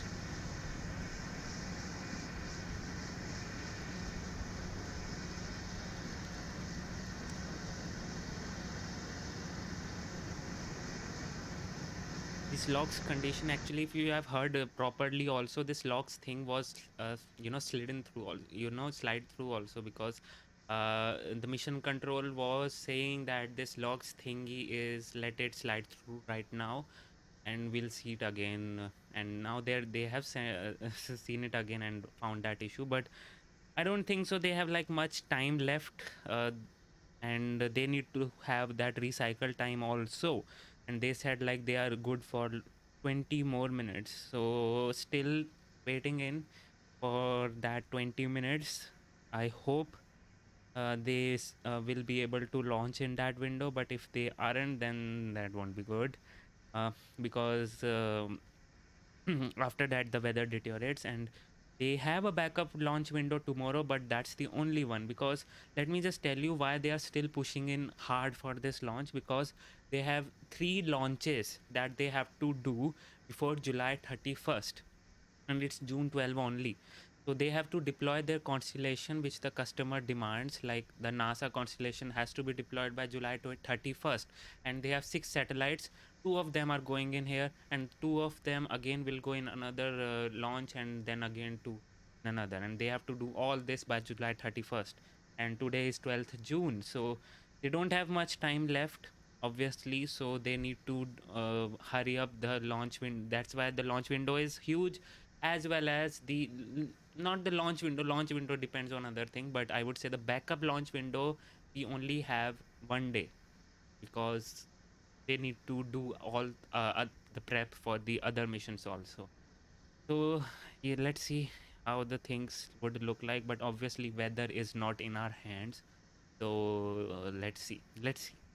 I am hopeful for today's launch, but can't say for sure how weather gods would like that to be.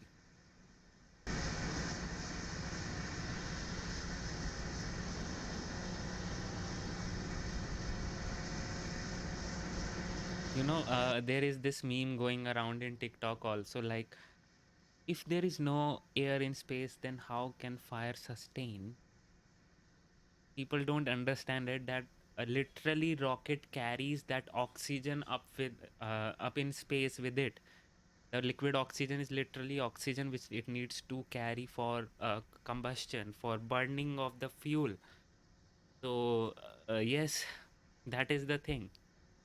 It is able to fire in space because it is carrying its own oxygen, and oxygen is the requirement for the fire to sustain. So that's the reason why it works.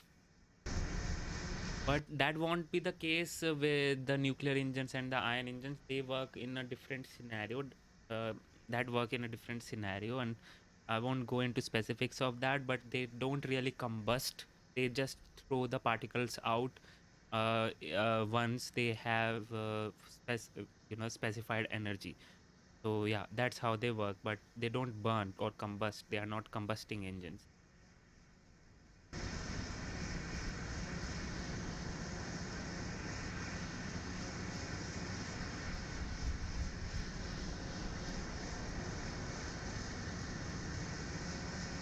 Did anyone look at the timer when they said 20 minutes into the window? I didn't. I don't know how much time is left.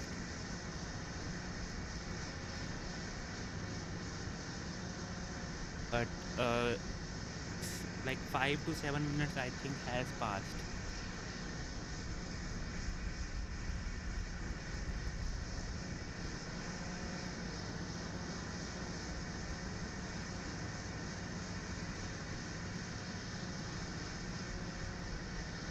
In 14 minutes. They need to recycle it also. If they attempt it without recycling, I mean at T minus 31 seconds only, that would be another shenanigan pulled off by this naughty boy.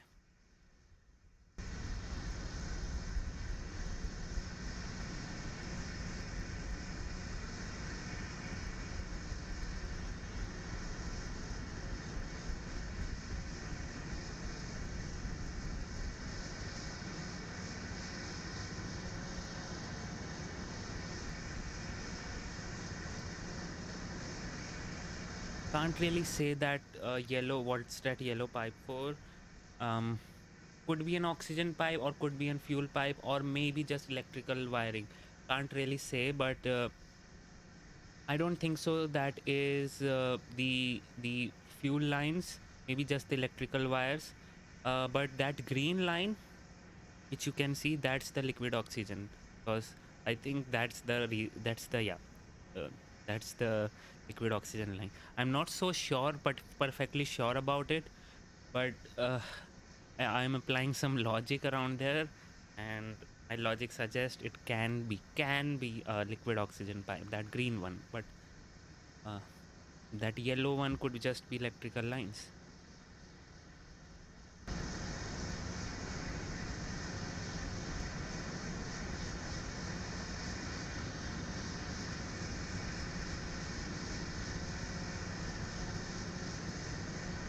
What kind of batteries they carry? Actually, they carry that batteries only which you have in phones, the lithium ion batteries, but they are properly, shelled inside some container, because obviously the environment is very harsh in space, so they need some kind of double triple protection.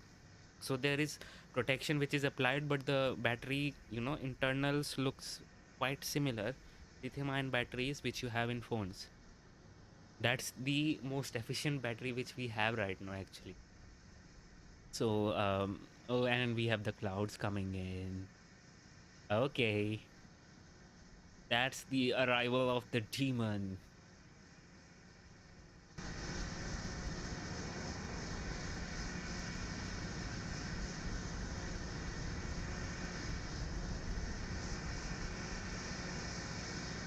Yes, Raymond, that's what was my reason only. Green is associated with the oxygen, as well as I can see that oxygen, generator, some sort of thing in there, the pipeline from it where it is coming in, and the yellows are mostly the electrical ones. That's what my logic was, but can't say what works in US. So, and specifically in NASA, so can't say for sure, but yeah, industry standard.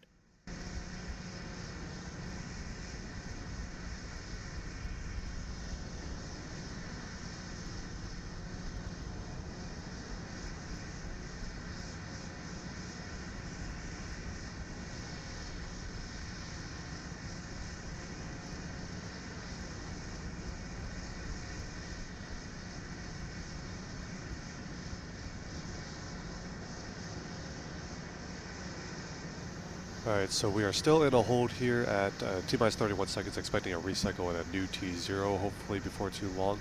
The window does last all the way till 2 o'clock p.m. Eastern Time, 1800 UTC, and we're keeping an eye on the weather with regards to that as well, but still holding for an update, hoping for another recycle still. But in the meantime, we do have some more questions coming in. So first off, Amanda, how much thrust does Rocket 3 have, and what's the thrust-weight ratio with that? Yes, so the overall thrust of the first stage vehicle is 32,500 pounds. So there are 5 first stage engines on our engine bay, and each one of those deliver about 6,500 pounds of thrust individually, and then there's 740 pounds on the upper stage. Gotcha. And that thrust, again, we talked about earlier about the fuel combination of RPX kerosene and liquid oxygen. Martin is asking, is the rocket propellant, the kerosene component, not cooled? Because you can see only the liquid oxygen tank is frosty there. Yep, no, the kerosene is not cooled. That is at atmospheric conditions. Gotcha. Another question here. What is the payload capacity of Rocket 3?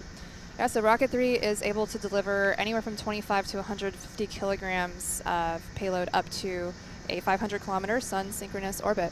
Gotcha.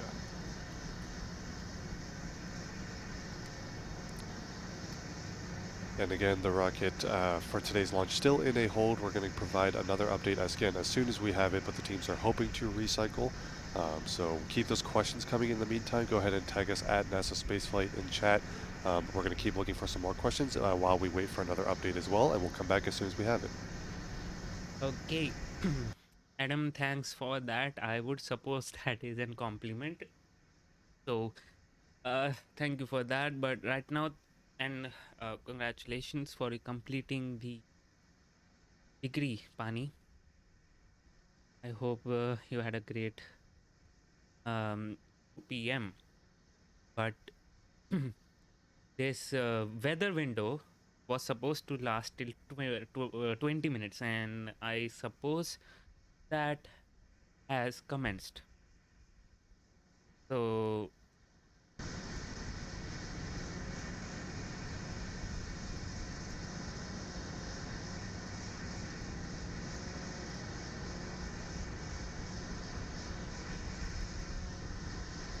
okay.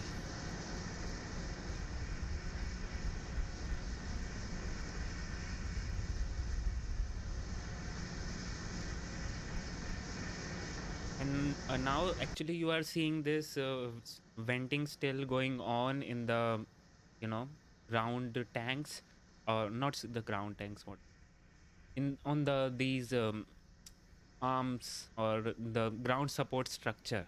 Okay, those vents are from the ground support structure, but because obviously the liquid oxygen supply has not been cut off, and you are not pouring it inside the rocket, so you need to have a way to relieve the pressure which is being building inside those pipelines. So that's why the venting is still going on from the support structure, but not from the rockets. Actually what happens is at just before the liftoff, those vents are also closed, you know, because you don't want to lose pressure at that point of time. Some I won't say closed, fully closed, because obviously there could be a situation where the pressure could have been built up inside the rocket, and you don't want that. Obviously for a second stage, if you are running the engines for the first stage and the second stage is still idle, then obviously vents needs to be there open, but once it is running, then they close it down. So that's how it works.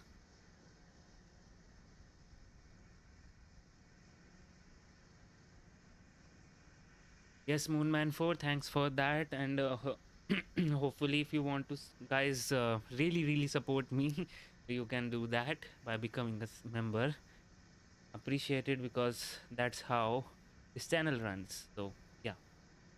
And right now, okay, let me just see if we have any update from the Astra team. Okay.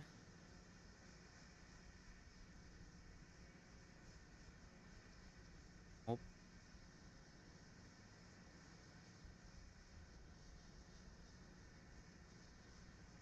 Nothing from here.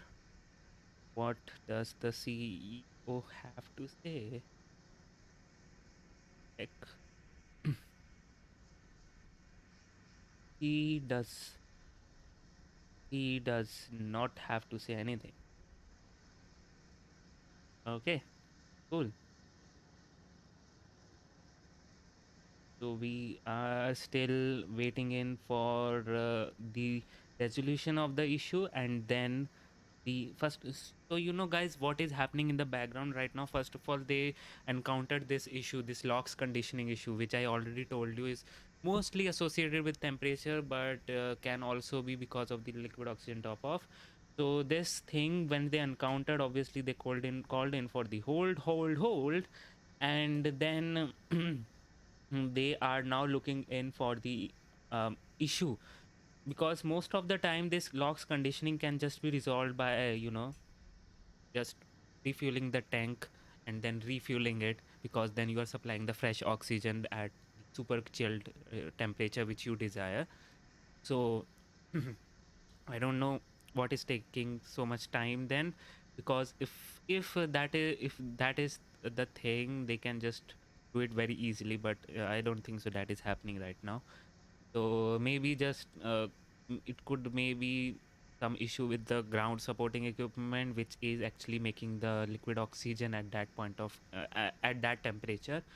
So can't say for sure, but yes, teams are looking in right now. Once they have you know resolved the issue, they have caught the issue what is happening, then they'll resolve it, and once they have resolved it, then they will be looking in for a window, Obviously, they are inside the launch window, but the weather window, they'll be looking in for a weather window. They'll be adjusting those coordinates. Those flight computer, they'll be updating the flight computer with newer and updated weather model, and then according to that they will decide at what point of time, at what point back in time they need to restart the cycle, which means that is what we call a recycle time. SpaceX has it at around t minus 15 minutes. Most of the companies have their recycle time at around that point of time only, but mission control can decide, because if everything went this recycle time is also very much necessary, because obviously they are defueling and then refueling it, and then they need to do all the checklist which they do normally after fueling the rocket. So they need to go to do those checks again to be double sure that everything is working as per the expectations. And once the clearance is given, then the rocket lifts off and do its job. So that's how the whole process looks like. But right now I don't think so they have okay, we'll have, I think we have some updates. Let's see.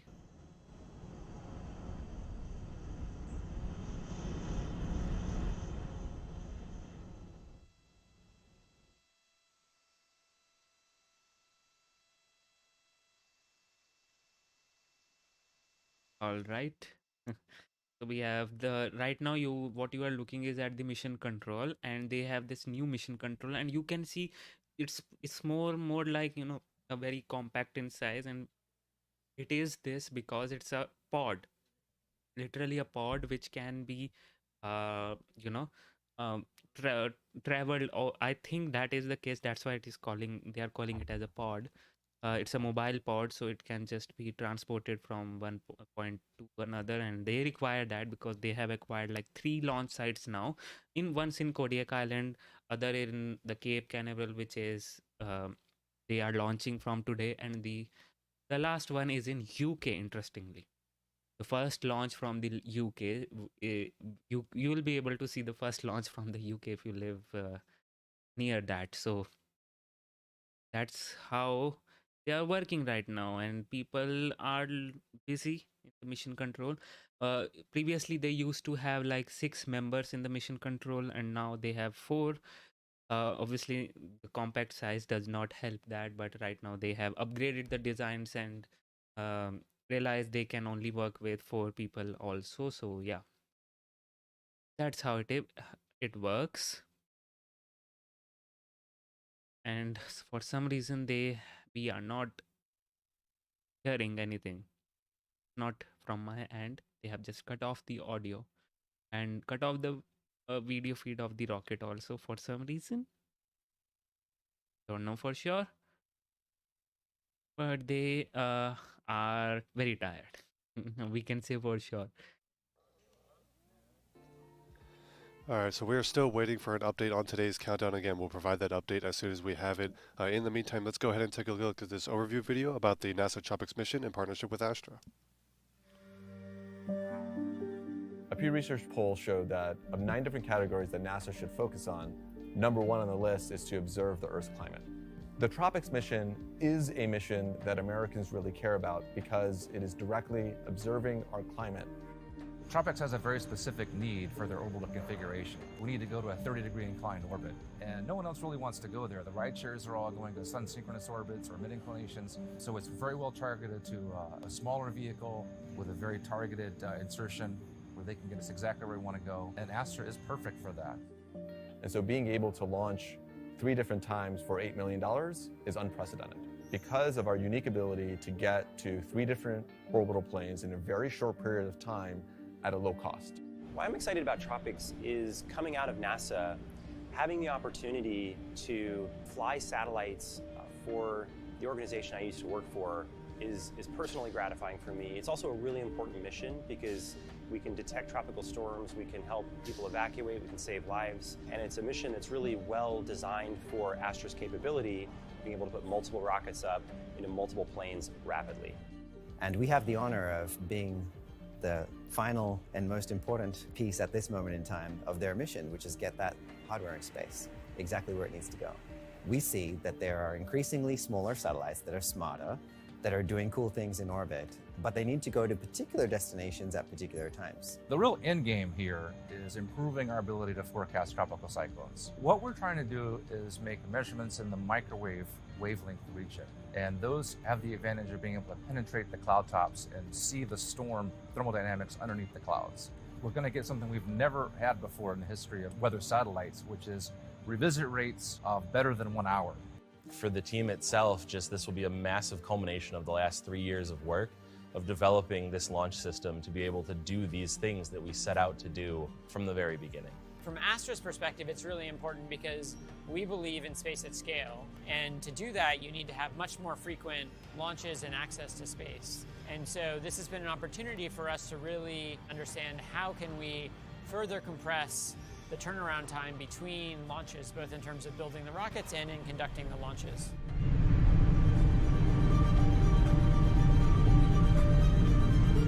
What this milestone means for us is delivering a really important mission for our customer, but also demonstrating a capability that others can leverage in the future. And so the opportunity to be a part of something like TROPICS, where you get to make a difference and make a really large impact in the lives of people and help humanity as a whole, does mean a lot to me. And it really excites me as well, going into this mission, knowing that we can help do something to make the world a better, safer place for people.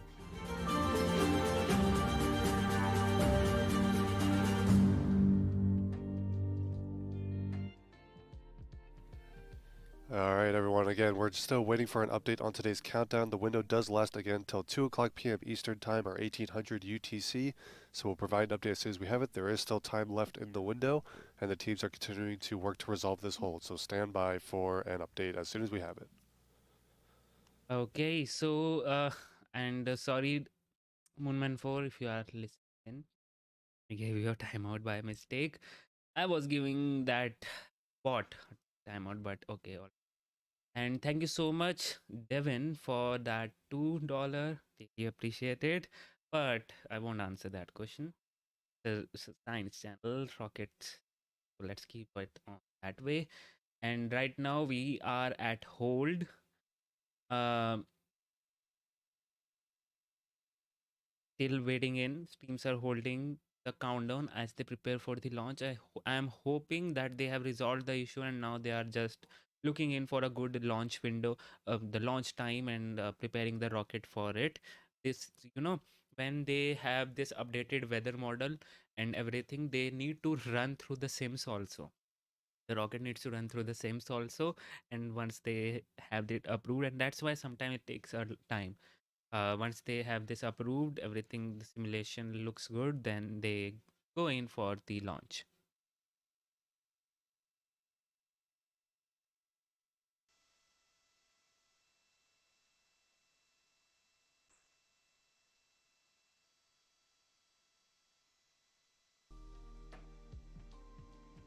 Guys, if you haven't done already, please hit that like button and subscribe if you haven't, because there is much more fun on this channel, which you will experience once you are in this.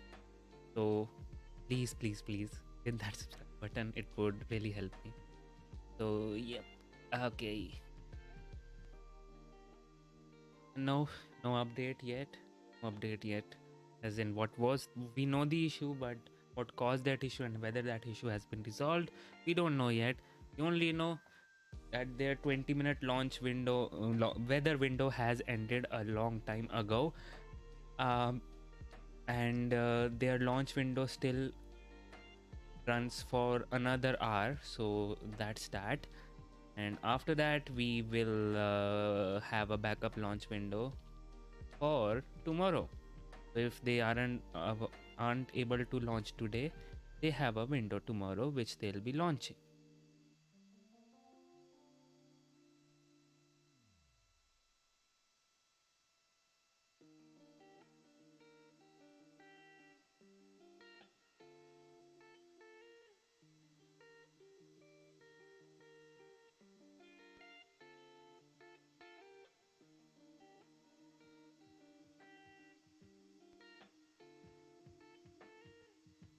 Adam, we are not.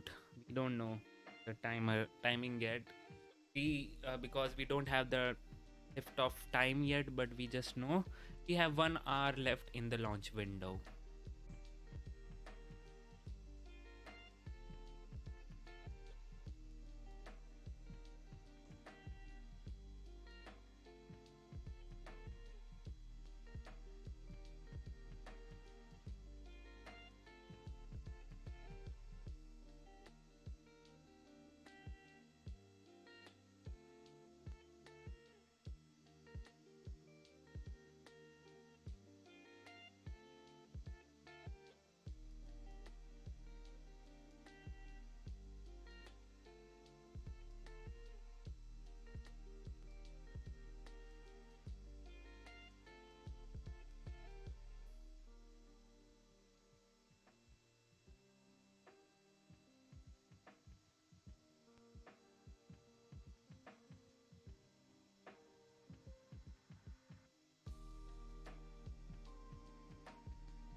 Hey Moonman, you are back.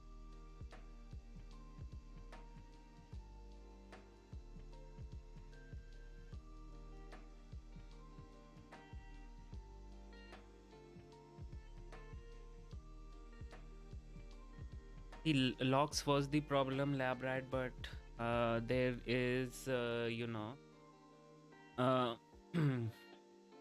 don't know if the locks conditioning is not so hard to solve. I don't know what they are working in for right now, but maybe they are just waiting in for some weather window. We just don't know.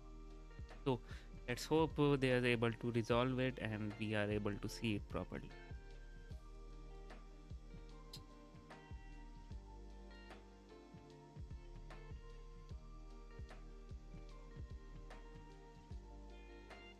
Thick magnet, nope.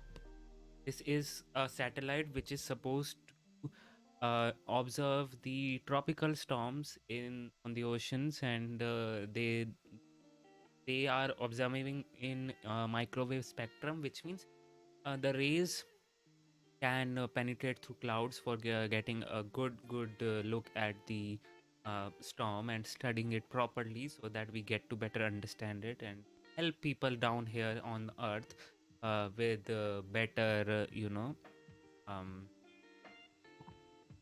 warning system and better prediction of where it is heading and all those things. So yeah, this is going to improve the life on Earth directly. And there are some things, people usually ask me that some people are there, obviously I know, and I being here, I get this question a lot, that why do you invest in space rockets and when we have so many problems here on Earth.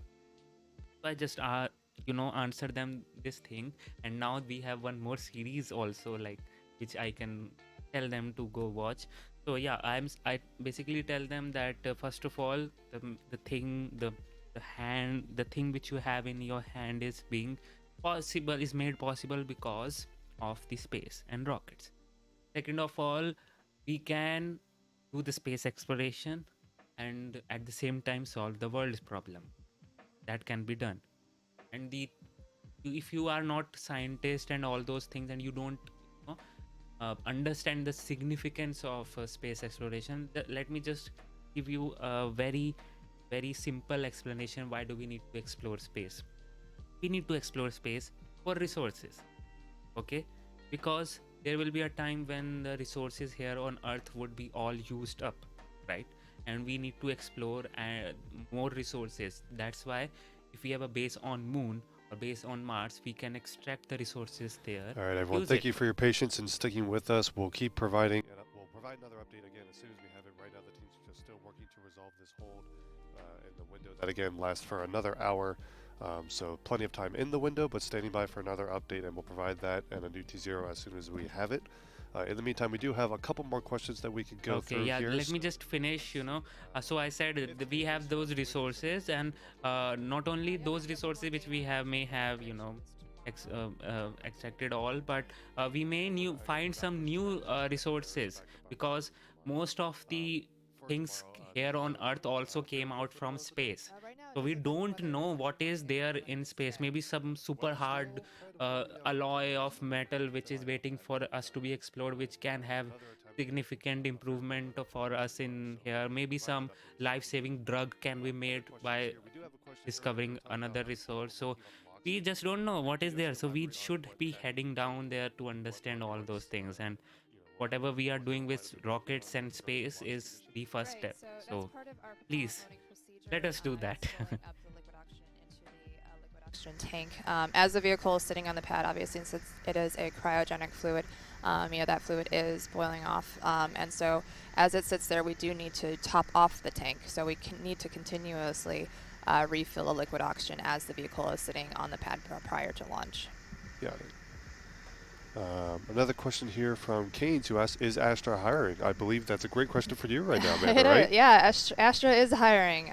Please check out our website for the over 100 different postings that we're currently recruiting for. And we have an amazing recruiting team, so please reach out to any of them. They'd be more than happy to share with you all of the opportunities that Astra has to offer.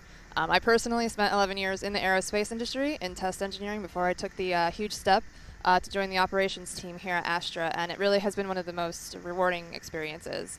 Sending rockets to space is hard, as you can see, and this team works really hard, but they take care of each other. And we aim to give everyone ownership and autonomy over their projects. So come work on something amazing with us. We're looking for mechanical engineers, test engineers, fluids engineers, anyone with experience with valves or automation, or even software systems to help us design our next rocket. And we're also looking to scale up our team in the operations department as well to help us build and qualify each of these vehicles as it leaves the building. So looking for production supervisors, production managers, as well as build technicians. So please check out our website at astra.com/careers. Awesome. Some other questions we're getting here. We had one question about, have there been any major changes since the last launch from LV0009? So we are continuously seeking to improve the functionality and reliability of the vehicle. So there have been some minor software updates that have been implemented on LV0010, but there have not been any major material or mechanical upgrades to the vehicle since LV0009. We do have the remainder of our Tropics vehicles currently in work on the production floor. They're actually directly behind us right now in the final integration lane, and so our team is actually working to transition away from Rocket 3 and towards our Rocket 4. So we did see a question in there about the progress of that. So we are at a transition point right now for our production floor as we're ramping down our Rocket 3 production efforts and building in more of those development builds for Rocket 4. Nice. See, another question we had was, how long before the launch does fueling take place? Because of course when we go live, you guys just see propellant loading has already been well underway. So how long before launch does Astra start fueling the rocket? Yeah, so it typically takes about 2 hours to start the fueling process from beginning to when the vehicle is ready to go. And sometimes if we do need to recycle, it can often take up to 30 minutes to recycle the vehicle. Gotcha. And with regards to that ground support equipment that is, of course, involved with fueling and all these other things, can you talk a little bit about how that ground support equipment gets transported along with the rocket to the launch site? Yeah, so the amount of ground support equipment that goes with each of the vehicles depends on where we're launching from and what type of infrastructure we already have set up in that area. So if it's Kodiak, Alaska, or the Cape, then we have some of the ground support equipment that is left there from our previous launches. But if we were to set up brand new at a new location, believe we can bring all of our ground support equipment in roughly 5 containers, and that includes our consumables, the helium LOX containers, our fuel. It brings in the cube and even the cube for the launcher system and the rocket, and then we also have a clean room that we bring along in a shipping container. So roughly around 5 shipping containers is what we need to set up a new space. 5 shipping containers for an orbital launch system. That's pretty cool.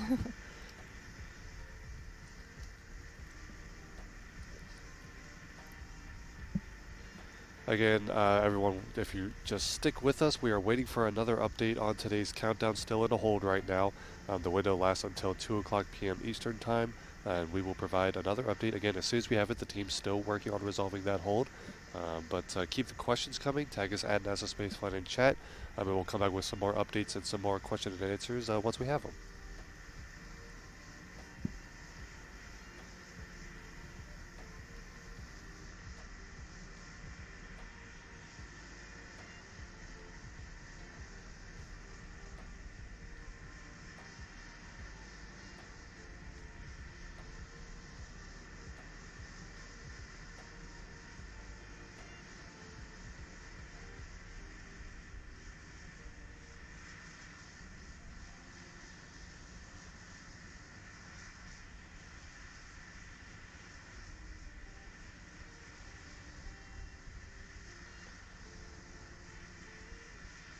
So Jason, yes, about that um, Mars city or a cloud city on Venus. So I would say it would be much more easier to build a Mars city because not because it is away from the sun. That's just a complementary benefit. Uh, the thing is that no, this the things which we have on Earth, the way which we have grown up and the technology has advanced, it's because we know how to live on land, right? How to live and work on land. So if you give me an option, you need to work on land or you need to work in sky every time. So obviously, the land option would be much more favorable because we have the technologies and everything according to the land. Keeping the thing steady in on the clouds would be very much difficult. We need to develop everything from scratch, and won't be impossible. Won't be possible. But obviously, yes, we can have some sort of maybe just probes down there to study and all those things. So yeah, that solar panel powered aircraft, which theoretically can just fly all the time, but that's not possible because that's not possible actually because the efficiency of that solar panel is not so great to power that spacecraft. So obviously that efficiency would increase once you are in Venus because it's closer to the sun. So I don't know for sure if it would work here.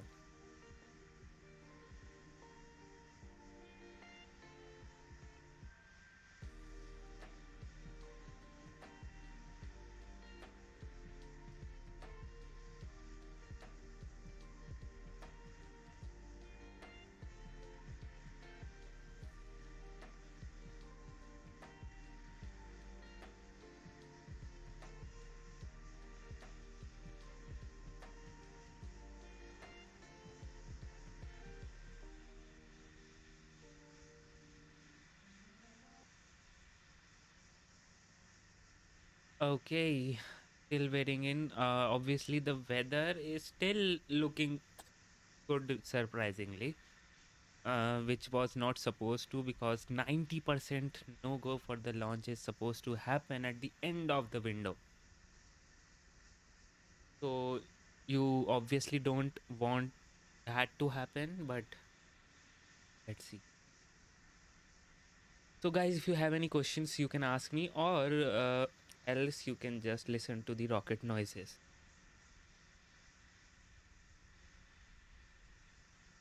Okay, Sebastian, that's not a good news. Radar indicated severe thunderstorm moving in for the launch site in 10 minutes. Wow. That's true. Then this live stream would, at least their live stream would end up in 10 minutes.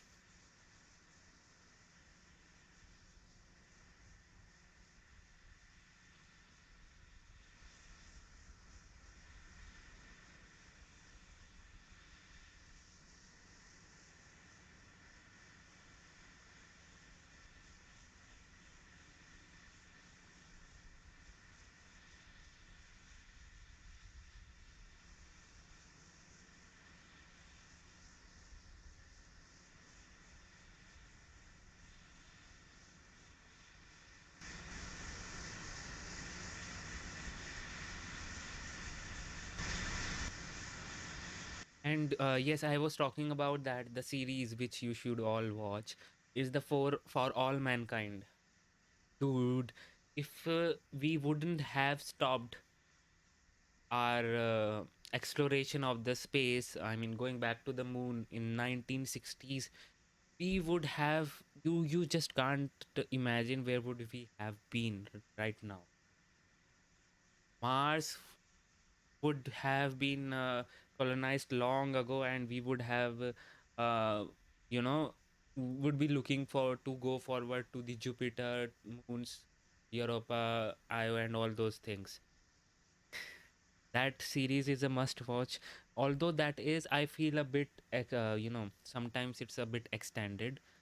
The conversation is too much, especially in the first season, but I think that's the part of story build up. So yeah, but that's a great series to watch because that actually works on this thing that what if we were still going back to the moon, and that could only happen if Soviets would have won the space race. So America would have still pushed towards getting its man on the Mars first. Then that's the reason why. And now, okay, people who haven't watched it, I won't uh, destroy. I won't say any spoilers, but I would say this thing that by now we are exploring the space and going back to the moon thanks to the all the courtesy goes to Elon Musk for bringing in that private space sector thingy. But if we would have achieved, would be still going to space at that point of time, then we would have SpaceX kind of private in the rocket launcher a long time ago, and that would also be preparing for Mars. So yep.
Okay, still no update from them. Just no locks conditioning issue. That's it. We have like 40 minutes, give or take, left in the window. So still just wait for 40 more minutes and we'll get to know. Obviously, 40 minutes is left in the launch window. If they are looking in for a 40-minute launch, at the end of the launch window, then they need to start at T minus 15. So you can see any announcement in just 25 minutes now. A proper announcement if they are going in or not.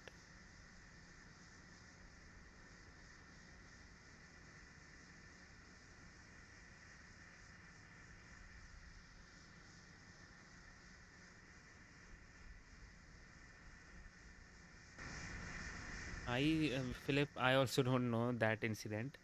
No, and nuclear satellites crashing into Canada. I don't know. I haven't heard about it.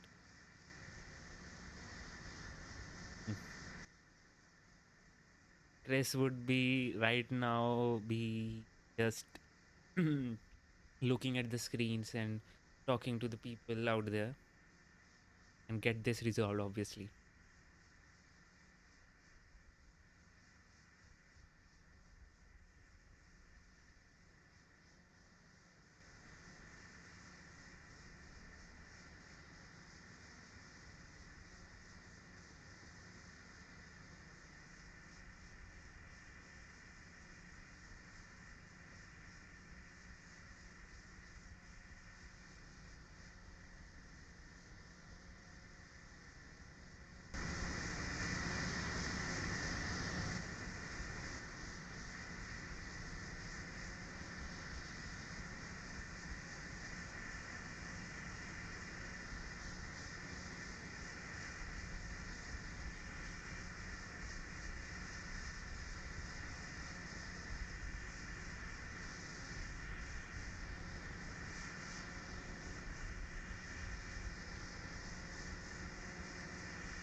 Also, did you remember that animation which they showed for this satellite only which it is going to space, that rotating sensors? You have seen that, you must be like wondering what is the significance of rotating sensors. First of all, those that rotation actually increases the field of view of the satellite.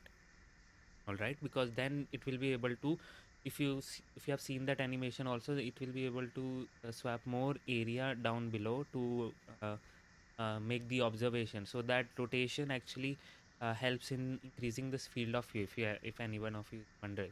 Also, like, why is it rotating towards the space? Basically, it's going in for a full circle rotation, right? Because that if it should most probably be working like a pendulum, going in from one side and then to other and then to other. But it's not doing that. It's rather it's just rotating and rotating up in deep space and then back on Earth, up in deep space then back on Earth. There's a reason for that, and it's a very simple answer.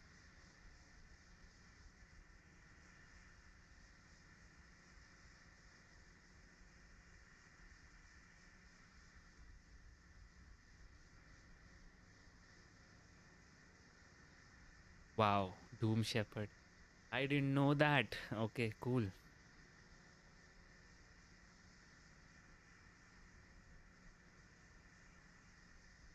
Okay.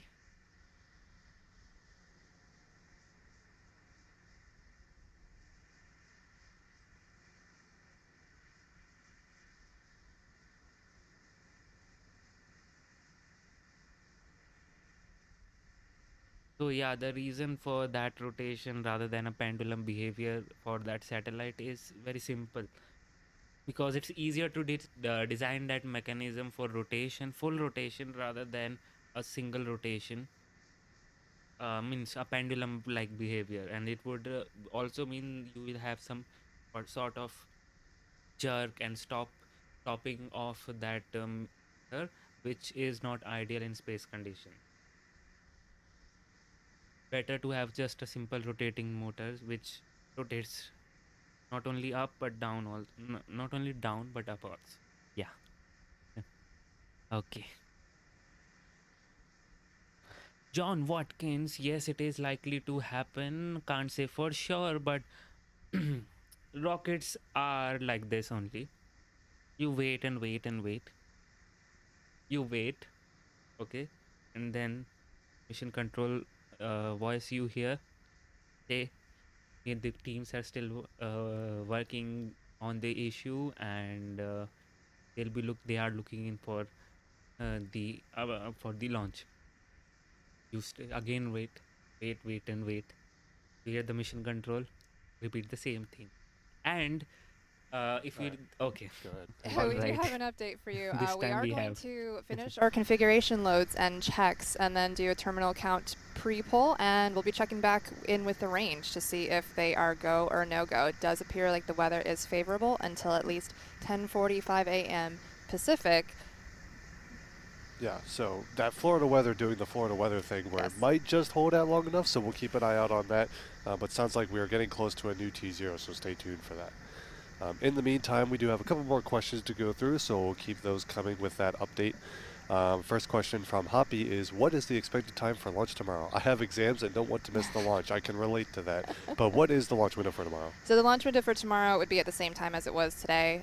So that would be starting at 9 a.m. Pacific, 12 p.m. Eastern. Gotcha. But hoping that we don't need that, because it sounds like we might get lucky today. We'll stay tuned for that. Other questions coming in here. Gaming Viper asks, what engines are being used for this rocket? So what are the engines on Rocket 3? Right, so the Rocket 3 engines, so on the first stage, there are the 5 electric pump-fed engines. Each one has 65,000 pounds of thrust, and so those are fed via the RPX, which is a highly refined form of kerosene as well as liquid oxygen. So there's a total combined thrust of 32,500 pounds on the first stage engine bay. And then there is one engine on the upper stage, and that is a pressure-fed engine that can provide 740 pounds of thrust. Gotcha.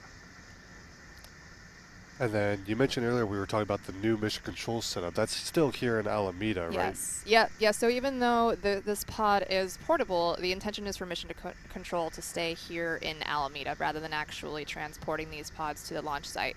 Mission control is intended to be at headquarters. However, we do have our smaller team that does head out to the launch site. That is our red team.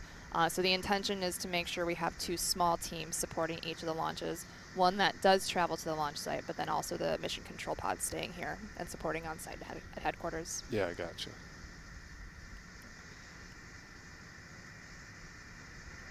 So again, the launch site out there in Cape Canaveral, Florida. If you are just joining us, this is live coverage of the LV0010 launch vehicle, which is slated to launch the TROPICS-1 mission, the first of 3 flights for NASA's TROPICS mission from Cape Canaveral, Florida. Right now the teams are in a hole, but they are working on resolving it with some last minute checks and things. Sounds like we should get a new T0 hopefully very soon. The window lasts until 2 o'clock p.m. Eastern, and weather is continuing to cooperate, maybe just long enough for a launch today. But we're going to stay tuned for another update. We'll provide that T0 as soon as we have it, so stay with us.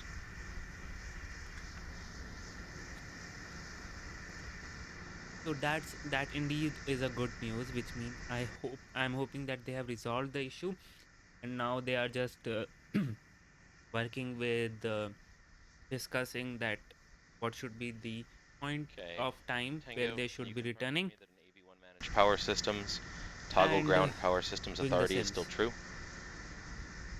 Okay, we have the timer now. Tango on countdown. AV1 managed power systems authority. Ground power systems authority is true. AV1 managed polling, do both ground and guidance polling is set to true. Setting both ground and guidance polling to true. GNC. Alright, so as you can see now, the countdown clock has resumed to just about T-minus 12 minutes and counting. We're going to come up on another go, no-go poll like we heard earlier. The teams are back into a recycle and aiming for a new T0 of 10:43 a.m. Pacific time. That's 1:43 p.m. Eastern time, local time in Cape Canaveral, or a 17:43 UTC. Again, now just under T-minus 12 minutes, and the teams are tracking towards a new T0 for today's launch. Really quickly, we can do a brief overview of the mission timeline again. If you are just joining us, this is what we would expect to see after the last 10 minutes of this countdown. So, Amanda? Yeah, so T0 is when we have first stage engine ignition and liftoff. And then just 6 seconds into the flight is when we begin our pitch over, which is when the onboard guidance will start to pitch the vehicle over towards its downrange orbital trajectory. And then just over 1 minute over into flight is when the vehicle will reach max Q. Again, this is when the vehicle's structural integrity will be tested because this is when it is the maximum dynamic pressure on the vehicle during flight.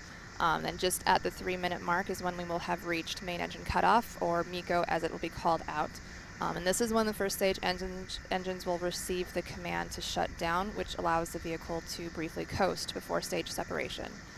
From there, we will receive the command to have the fairings pop open and fall away from the vehicle, which will then be followed immediately by stage separation.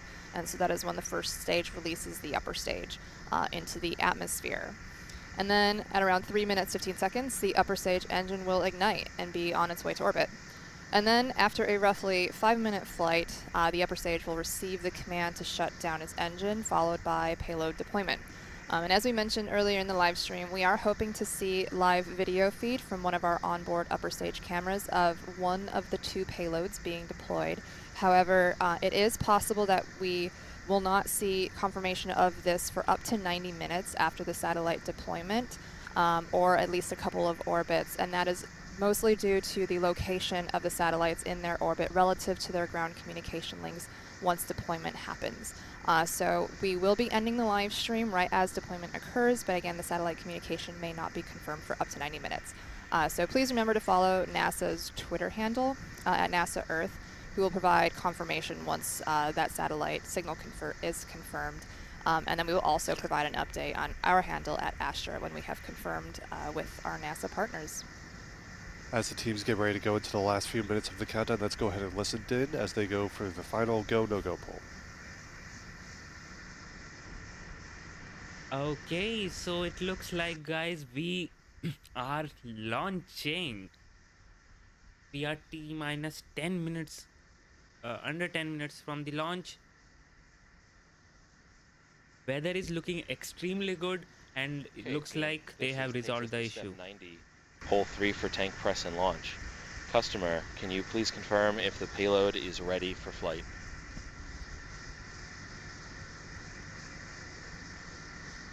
Payload ready. Copy. Going around the room, team. After this point, any system issue is a 3-word hold on the countdown net. If there are no concerns for flight, call go. Otherwise, call no go. Red lead. Go. FTS. Go. GNC. Go. Athena. Athena's go. FAO. FAO's go. CDH. CDH's go. Tango.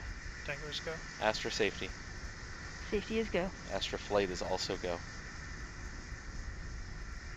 There you have it. Yes, Moonman. There you have it. All right, as you just heard, the teams have once again pulled go for launch. T-minus 8 minutes and counting. You can see right now that's the mission control team. Amanda, you want to give us an overview of the personnel that are supporting today's launch?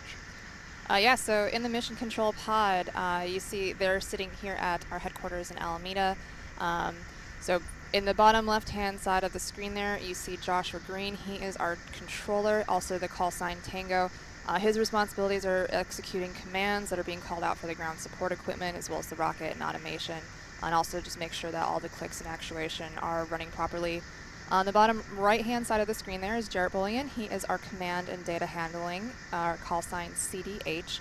And his responsibilities are just debugging some of the automation, monitoring progress, and looking for any anomalies in the launch system. In the back right there is our assistant flight director for today. He is in training. That is Derek Hamilton. He is hidden behind his monitors right now. But then on the far left is Chris Hoffman. He is our flight director for today. He leads the launch operations procedures and is ultimately our final launch authority. In addition to the launch operations team, we do also have an engineering backroom that helps to monitor the rocket, update software, and perform other various tasks during operations. These are generally the engineers that are responsible for the system elements, and they are there to ensure that things are working properly and to assist the launch operation team when troubleshooting if needed. These folks are scattered across our facility at their own consoles. So huge thank you to this team. Launch operations is a multi-day effort with many checkouts and procedures that need to go perfectly in order to give our team the okay to launch. Dude, that venting is great. Okay, we are T-minus 6 minutes and 30 seconds. To those here in Alameda, do you want to go over the folks that are out at the launch site for today's mission? Yeah, so we also have our red team. The red team are the folks on the ground in Cape Canaveral. These are the field engineers that travel with the rocket, and they provide on-site support during the delivery, the setup, and all of the final pre-launch preparations for the vehicle. They're basically responsible for all of the physical work that needs to be done on the vehicle after production has officially handed off the vehicle and launch system to launch operations. So basically find and debug all the mechanical problems. So Adam Fish is our red lead. He is the pad leader that has the final say on things the pad itself and leads the activities at the launch site. Then we have our red 2 through 4 members. That's Eric Larson, Corey Beals, and Benjamin Barrow, and they're responsible for just doing a lot of the assembling and troubleshooting of the mechanical and electrical. Okay, yes, Philip. Most of the things actually get fixed because of when you just turn it off and switch it back on, you know? That's how things work. Even Apollo computer, when it was experiencing issue, it just restarted and it was turned off and then turned on back again. So yeah, that's how it works. And Marco Cram says, what does rocket gyan means? Okay, here we go again. Not to you, this bot. Okay. So rocket gyan actually simply means rocket means rocket. Gyan is a Sanskrit word which means knowledge. So it literally translates to rocket knowledge. And that's what I do on this channel. Provide you rocket and space knowledge. And thank you so much, Moonman 4 for 499. Really appreciated. Go Astra. Great stream, Gyan, and Steve. Great conversation. Well, most everyone. Thank you so much, Moonman 4. Really, really appreciate it.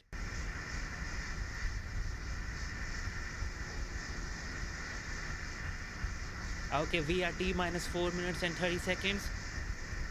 Everything is looking good. Weather is holding up for some reason. We don't know because it was not supposed to, but yes, it is now, and it's looking so beautiful down there.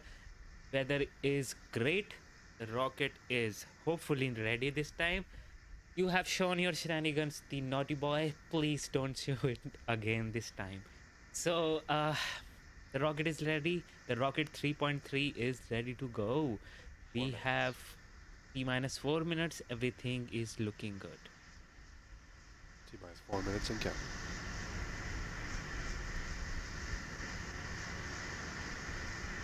Okay, I am getting excited this time. Please don't act up now. Go to the space and do your job. Rocket 3. Please. Rock, flight on countdown. Rock. At this time, can you verify range has restarted telemetry recordings? Telemetry recorders are running. You can see some of the teams here in Alameda gathering to watch today's Reminder, launch. control room, if you require RF data in flight, be prepared to switch over your pages. And Shiv, and yes, Moonman, many people, say Gyan is my name, so it's all right. I don't mind it, so it's great. It's all right. MIFCO, flight on countdown, please be prepared to issue option when rocket IIP marker passes min-MECO marker and is within dispersed trajectories, calling out at event. MIFCO copies.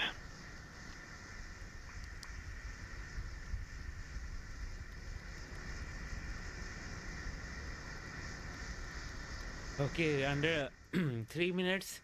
Reminder all that any 3-word hold call from here on out will be on abort. And we got the abort hold at under 2 minutes. So let's hope, fingers crossed. Start PSD recordings and downrange ground station recordings. This time that does not happen. T-minus 2 minutes 20 seconds and counting. Vehicle is good, the range is great, weather holding up. Only thing left is this little naughty boy. Please don't act up.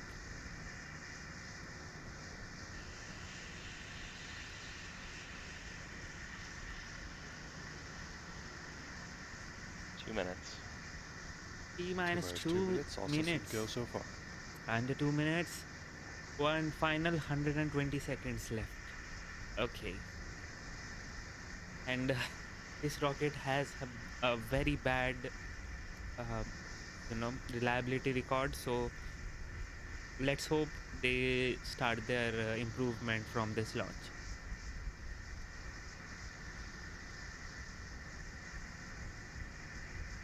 Seconds.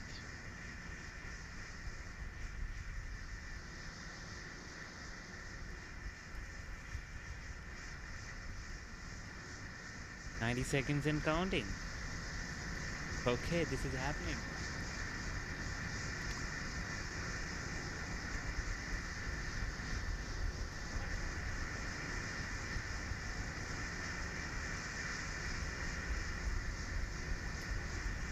$60 seconds. Vehicle is on internal control. 1 minute. Vehicle Less than is a in minute to go. Everything looks on track. Internal power on track to space. Okay. First stage LOX tank coming to liftoff pressure. If tank is being pressurized. First stage fuel tank coming to liftoff pressure. Okay. Pressurized for launch. Minus 30 seconds. 30 seconds.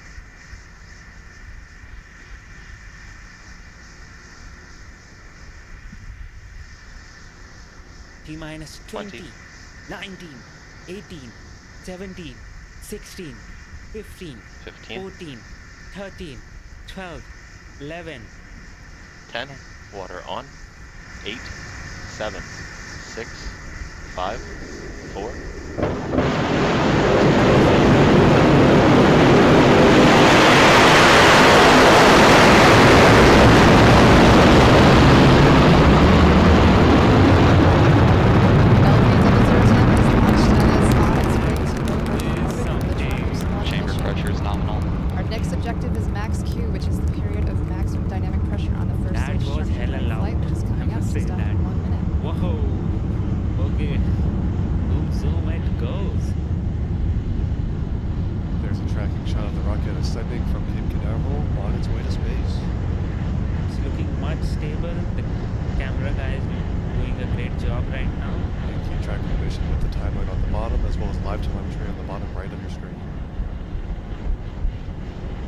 the velocity is increasing, the altitude is increasing. That's what we want.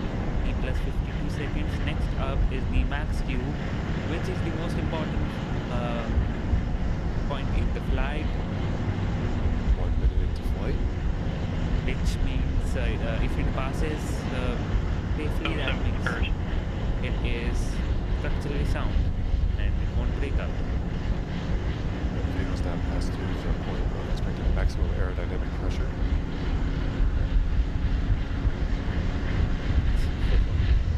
This is looking great.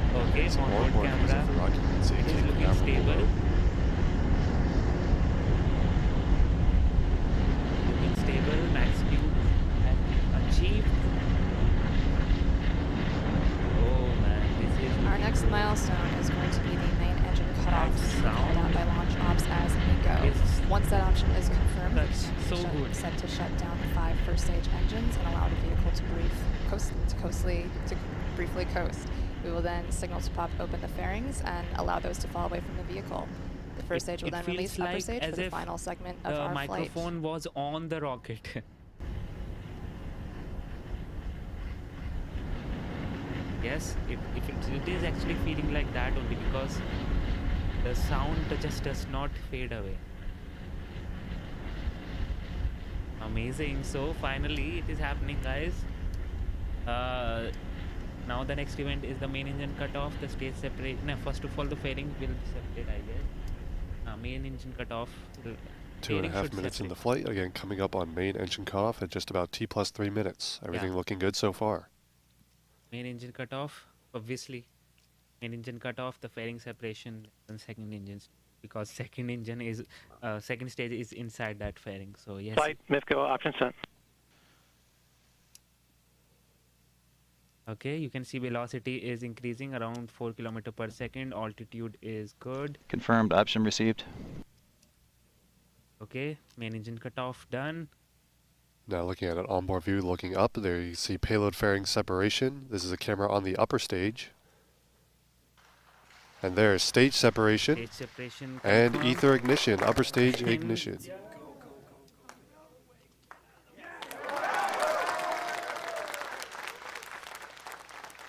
Okay. This rocket just does not. Now the upper stage Just will burn does for not. just about 5 minutes on its way to low Earth orbit. Again, everything looking good so far. Okay, it ignited finally. Everything is looking good. Let's hope it makes to the space and proper orbit this time. That's the reason why I call this rocket and naughty boy. Can actually see from the onboard telemetry the vehicle is actually already in space. However, it has to get that horizontal velocity needed to stay in space via achieving low Earth orbit. And so we're going to be watching that velocity marker tick up on the bottom right of your screen. But 4 minutes into flight, everything is looking good so far. Wobble is all. It should not happen, but it's good. It's actually getting corrected by the engines, but it was not starting up. The engine did not start up, but it did start up after a certain point of time, so it's all right. I am just hoping that it works perfectly fine till it just reaches the orbit. So you can see the speed is increasing, so velocity, the engine is running right now, but we can't see the flames. So and I mean the plume. So that's that.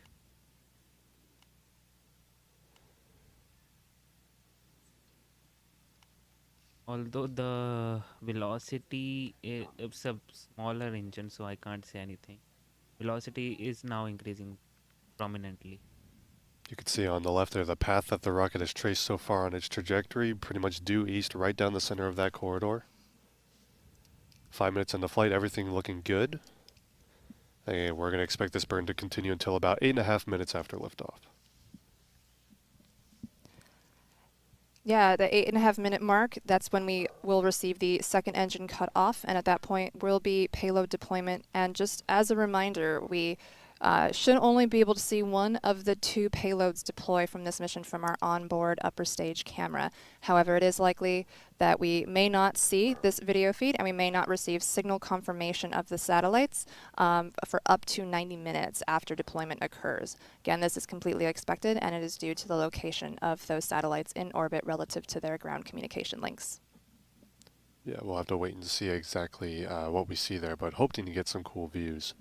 The teams at Alameda watching on as the flight progresses. Again, the flight going well so far, 6 minutes into flight.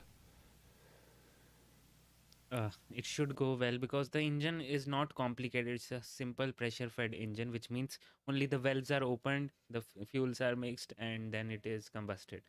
As simple as that. So right now things are looking great. The velocity is increasing significantly, so engine is running fine. Because this rocket has the reputation of not reaching its proper orbit and getting depleted of its fuel before reaching the orbit. So we still have to wait and see. Right now, it's looking good.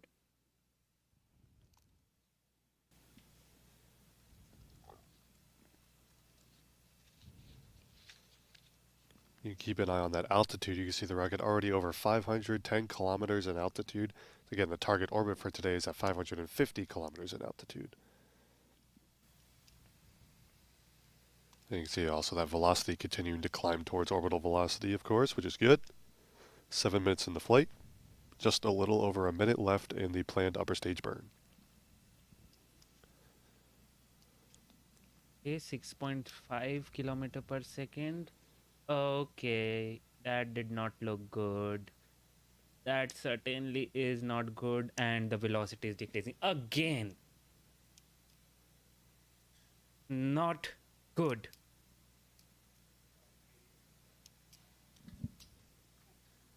So we got this. Oh, dude, this boy will not be happy. I'm telling you, this is a very, very naughty boy. I'm telling you. Okay.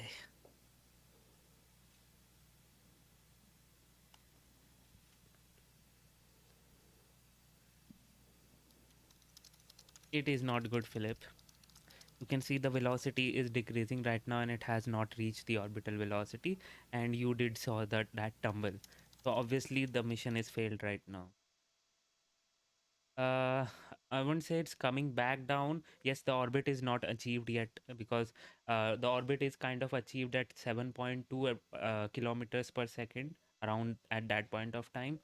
So it was, I could say, above the ground, but it will re-enter the earth and atmosphere and burn up.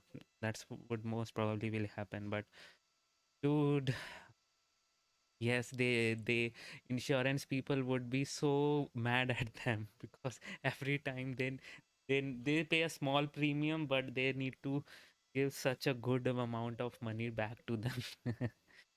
Anyways, this rocket lives up to its expectation of this naughty boy tag. This boy is very naughty indeed. Oh boy, this is still, dude.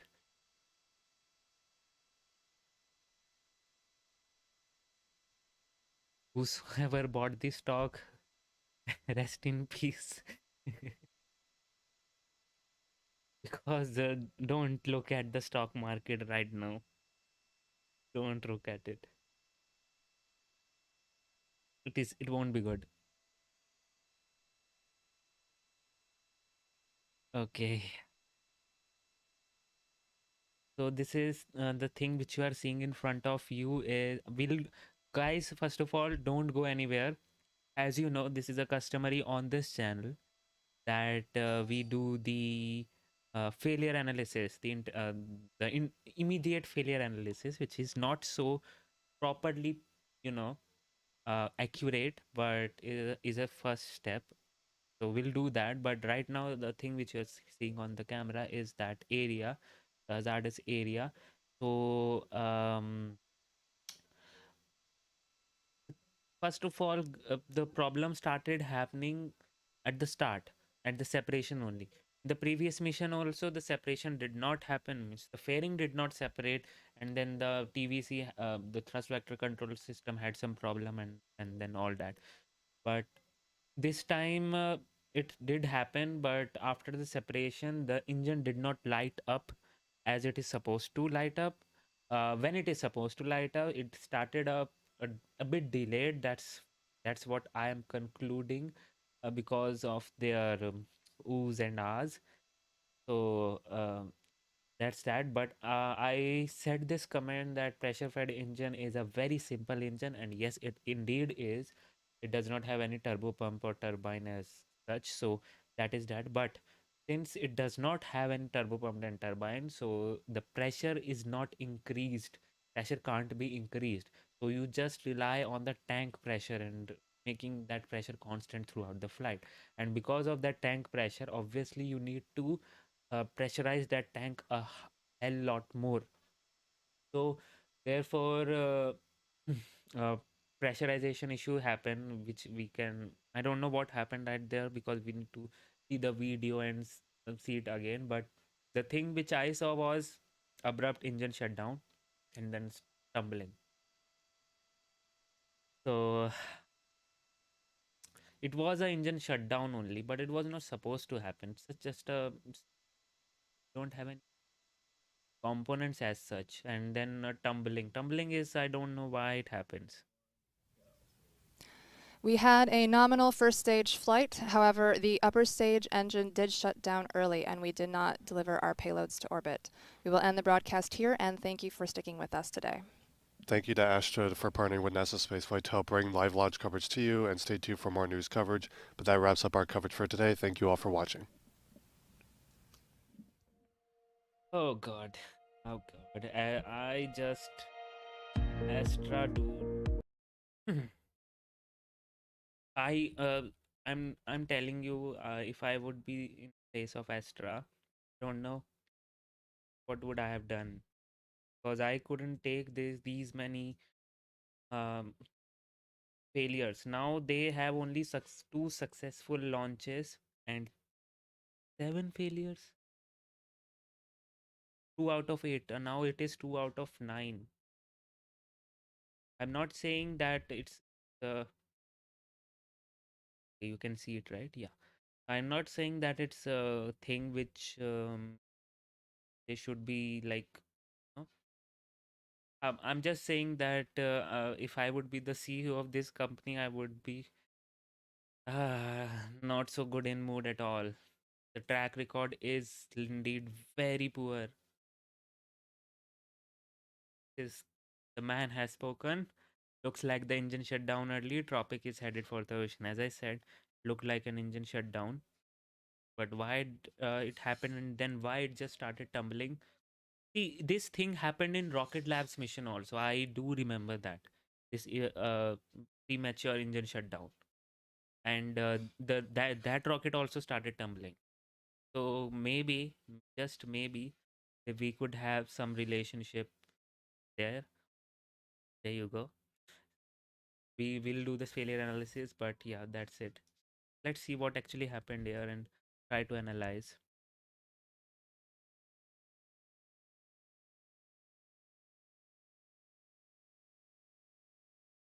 Uh,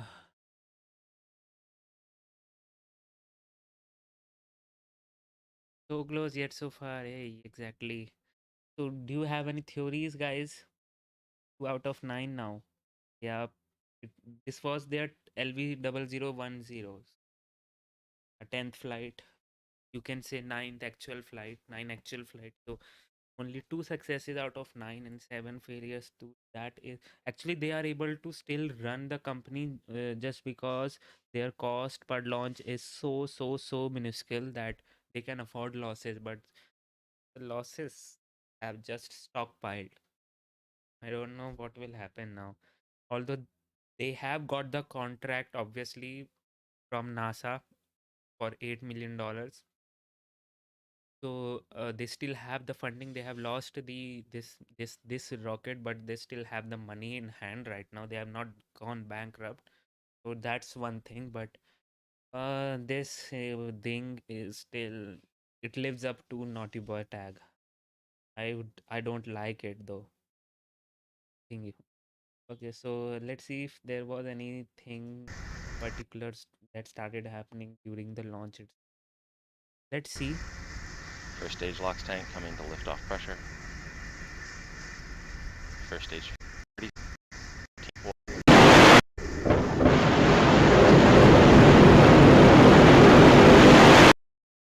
The black smoke. That's not a problem.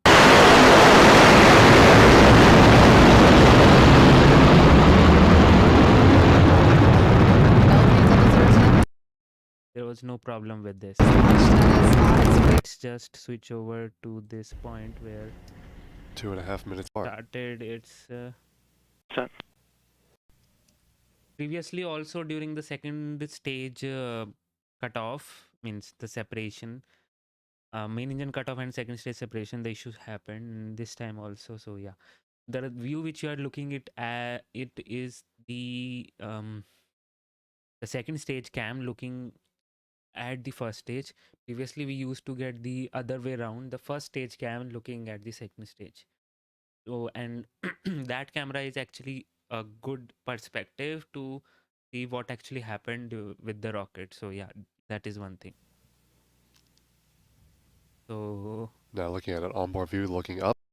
Fairing separated right now, which means it exposed these sides up to space. Okay, that happened perfectly. The payload fairing separation. This is a camera on the upper stage. And the engine separation. And there's stage separation and ether ignition, upper stage ignition. Ether ignition, and then there was ooze, and then okay, yeah, I think there was some what actually happened was ether engine ignition happened as per the plan, but there was some sort of not so good separation, I guess. I think this has hit the first, and that's why it started tumbling it at first when it started the engine, but you know, the TVC of the second stage took control and stabilized the rocket. That's why first ooh, and then okay, everything is fine. I guess that is the case here, but obviously yeah, from this cam we can't see any physical damage or anything. Everything is looking good here. Not so any, you know, the upper stage will burn. We have seen the SpaceX camera also, Rocket Lab second stage camera also. It is the second stage camera. It is not so much wobbly, but this wobble can be seen here, and it should not happen. But if the engine is able to correct itself, then it's all good.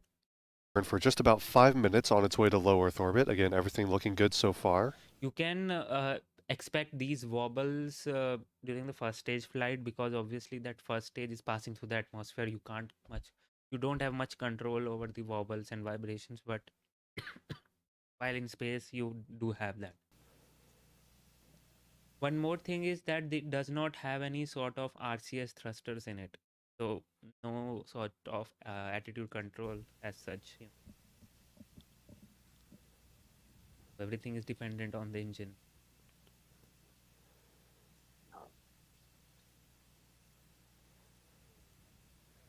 Can actually see from the onboard telemetry the vehicle is actually our low Earth orbit. Minutes into flight, everything is looking good so far. Yeah, looking good so far. Guys can hear me, right?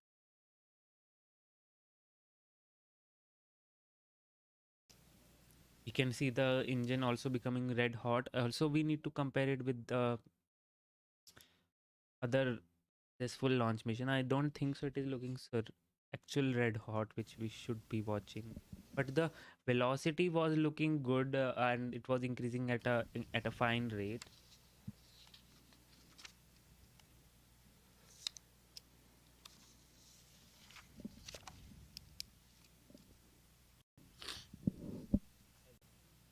Still wobbling, not a good sign.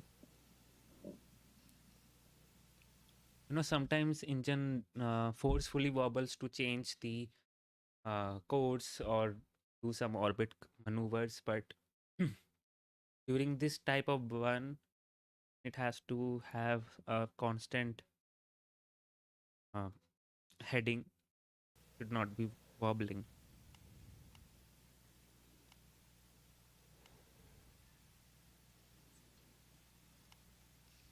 Okay. Still good. 4670. Yes, it is increasing. You can center of that corridor. Altitude is increasing. Continue until velocity about is 8.5 increasing. minutes after liftoff. That's when we, as a reminder, we should only be able to see one of the two. This is the first stage. Here you can actually see the direction of where the rocket is. Payloads deploy from this mission. This video feed, and we may not receive signal confirmation of the satellites for up to 90 minutes after deployment occurs. Again, this is completely expected, and it is due to the location of those satellites in orbit relative to their ground communication links. Yeah, we'll have to wait and see exactly what we see there, but hoping to get some cool views. Here you can see he is here, the CEO of ASTRA. The teams at Alameda watching on as the flight progresses. Again, the flight going well so far. 6 minutes into flight. Okay, altitude is good, velocity is looking good.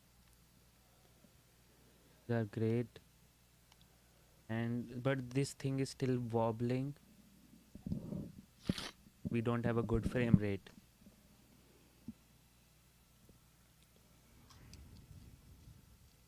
Okay, looking good.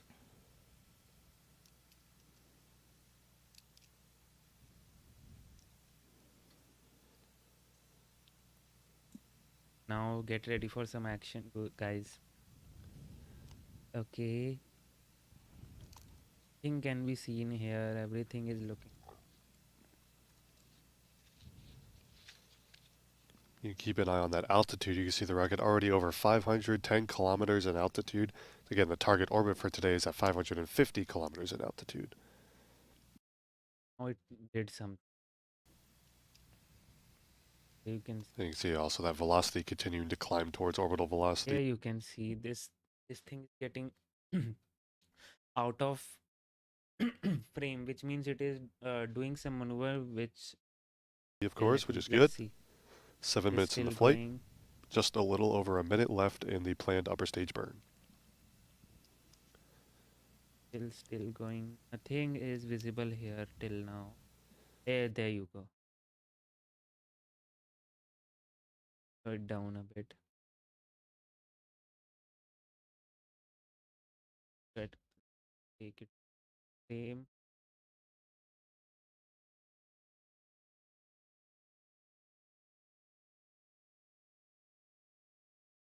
So we have got this thing, and then there was certain. Okay. Yep, it was like it looks like that only, which what I am thinking. And you can see there is an engine deformation also here during the shutdown, but that is completely okay because there is a sudden pressure change which causes the engine to have this kind of deformation, but it's all right. But what happened next? This is the engine shutdown. This is how the engine shut down. So that is one thing.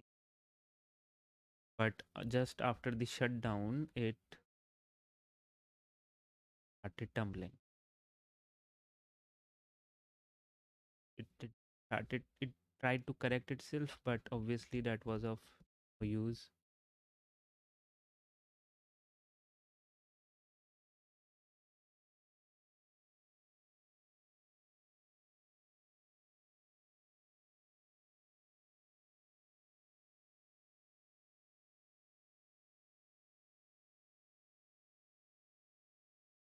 All right. And then you can see the whole earth from behind.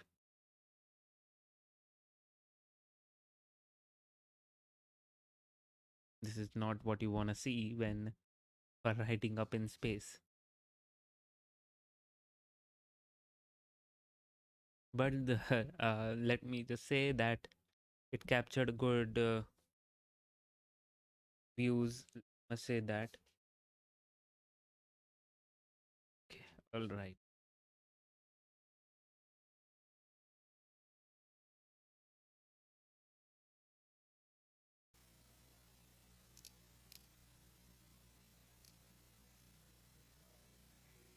There was no as such thing visible actually.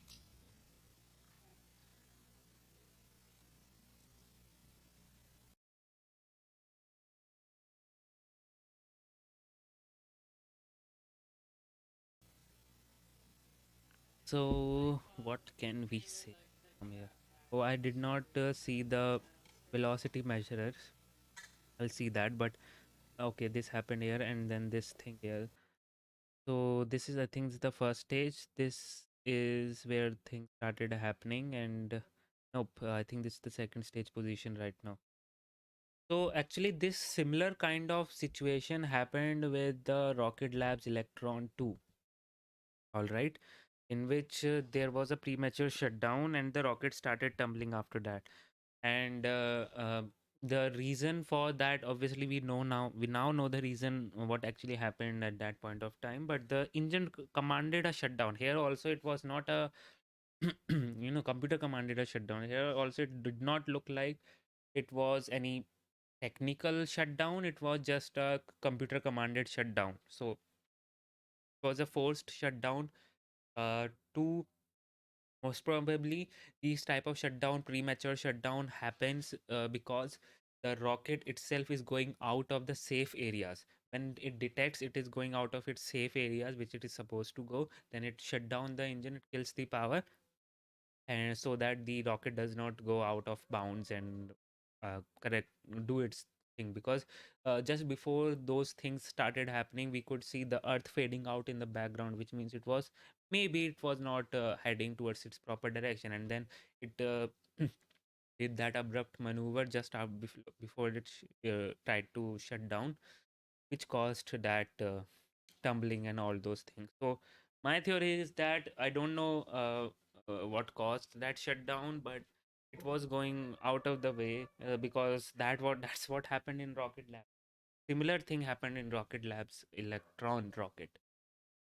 In that also, there was obviously the shutdown was due to something else, but it was going out of the bounds. So the computer commanded an engine shutdown so that it does not go in the hazardous area. It looks like it used all of its fuel. I don't think so. No, yes, it has failed.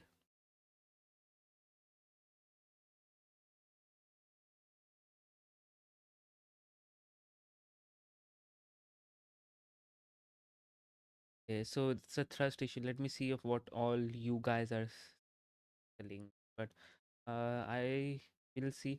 I'll try to make a some sort of comparison videos. We'll get to see like what actually happened there. Okay, this is the rocket profile, I guess. It was not there before, and after that it became available. So I don't think the first I can say, but this is the rocket profile. So it did not look like it is going out of the area. If it is the rocket profile, I'm not so sure.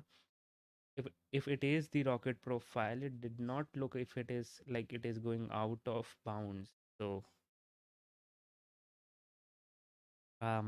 because commanding a engine shutdown is a very critical thing, right? It's not like you are having humans on board, so if there is any technical issue here and second stage could blast, so you can just command a shutdown.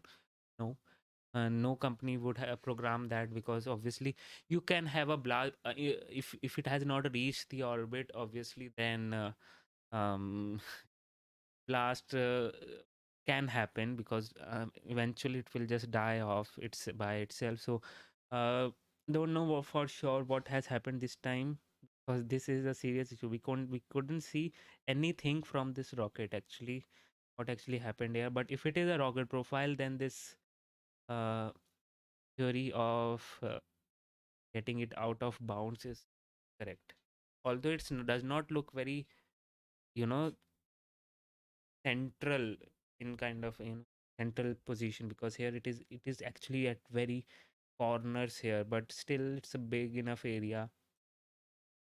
Okay, that's some.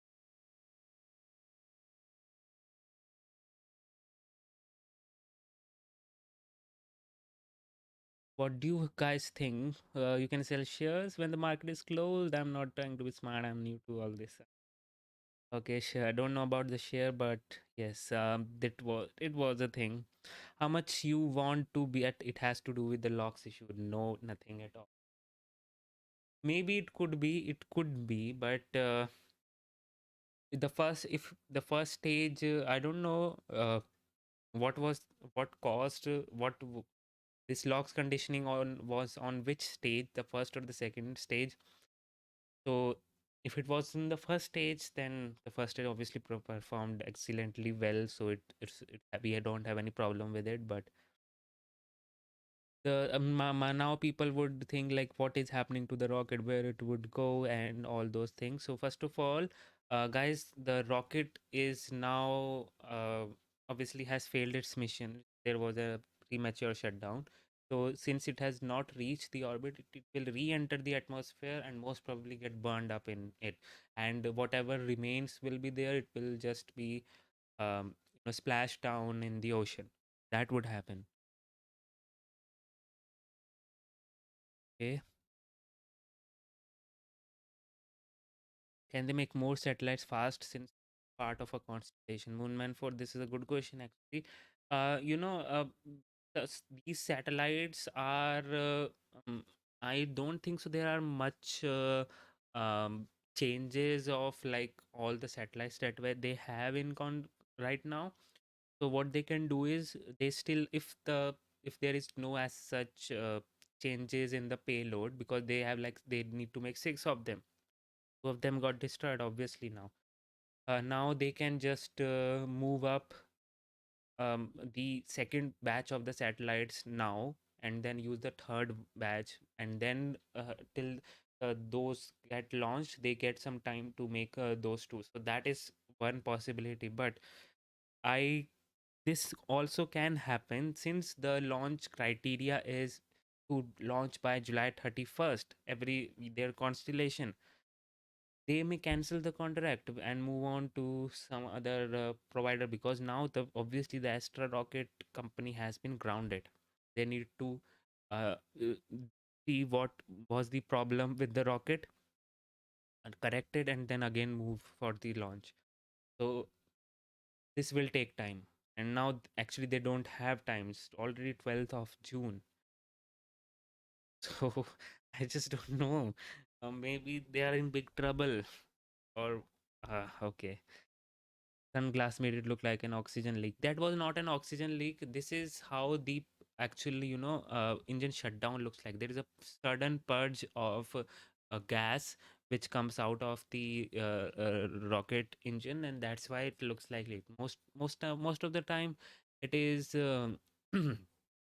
what should I say, the fuel, but we don't know for sure to combust it. So let's see. It was obviously with the second stage, nothing. The first stage performed excellently well. So, would the pumps not mixing at the right amount cause anything, or not pumping enough? See, that ooh and ah at the start was an indication that something is going to happen. I know that. I knew that. Because if it was a perfectly normal flight, that they shouldn't have that oohs and ahs. Okay, so that indicated that there was some issue which is happening, but not mixing in a proper amount would cause the orbit to not achieve properly. It would not cause engine shutdown.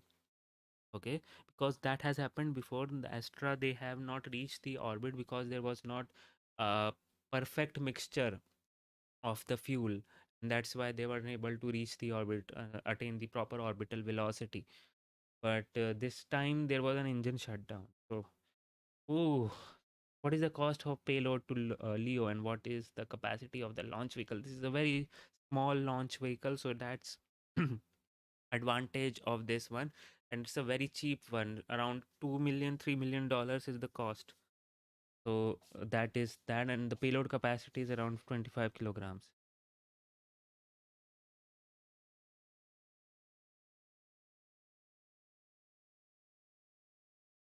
Hey, Thanks again for a great stream, Labrat. Thank you so much for tuning in. Yes, the lost payload. Let me just see what do we have for us here.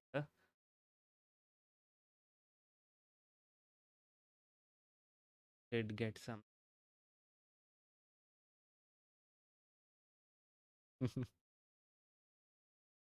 These satellites, you are supposed to study the cyclones and not become the cyclones. Exactly.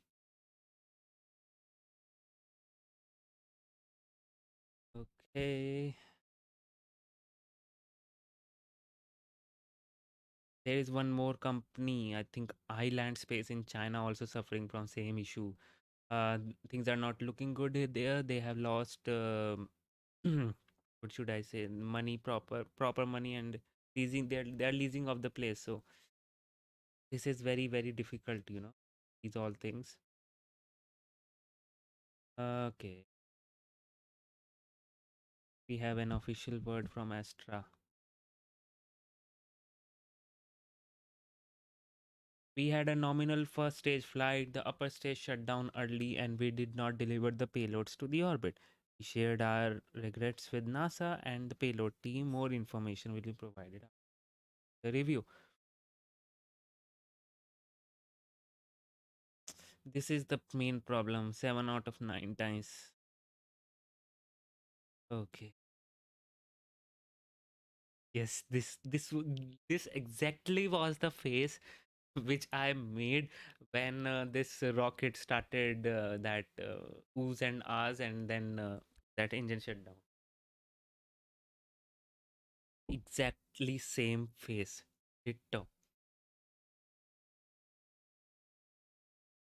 Yes, orbit is hard, but this is not good for any company. They have failed 7 times. Means something. Yes, orbit and space is hard, but failing 7 times is another thing, dude. Whether part of this was guided, I think the target orbit was 550 kilometers. It was still ascending fast at 700 meter per second out and had less than a minute of going to overshoot. Okay. Could be that this was the moment to nose down the stage to arrest the ascent. But resulted in early shutdown. Okay.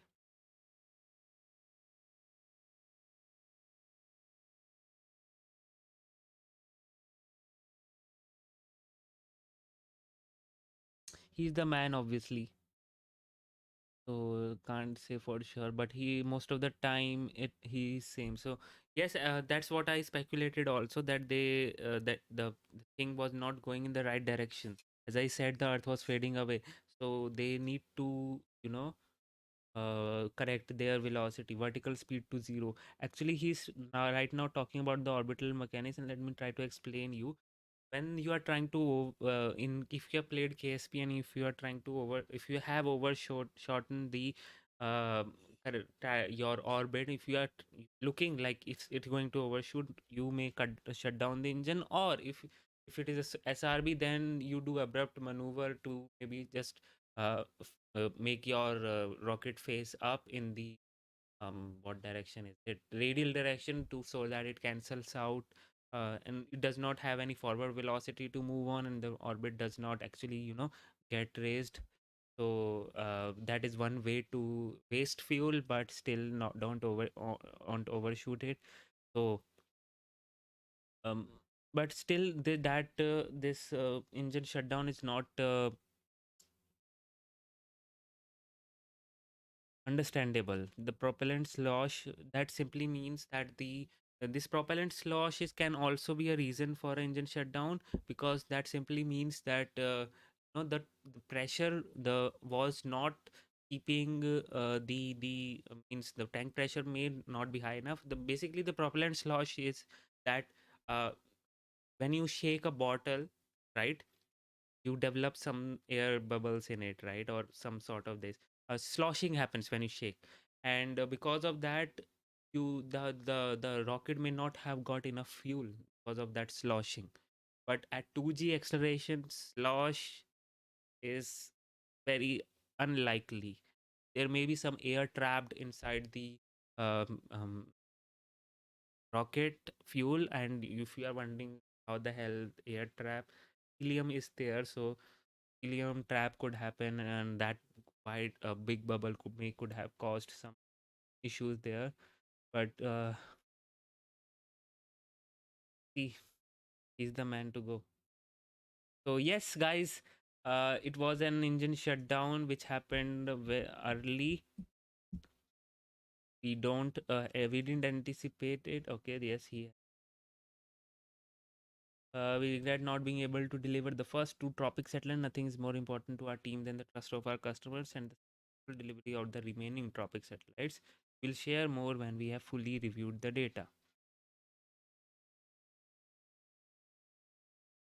Okay, but right now they are grounded. Obviously, they need to see what actually went wrong and correct their issues. Okay. The upper stage is going to come down somewhere in the Atlantic Ocean. Yep. Summer of love. You are right.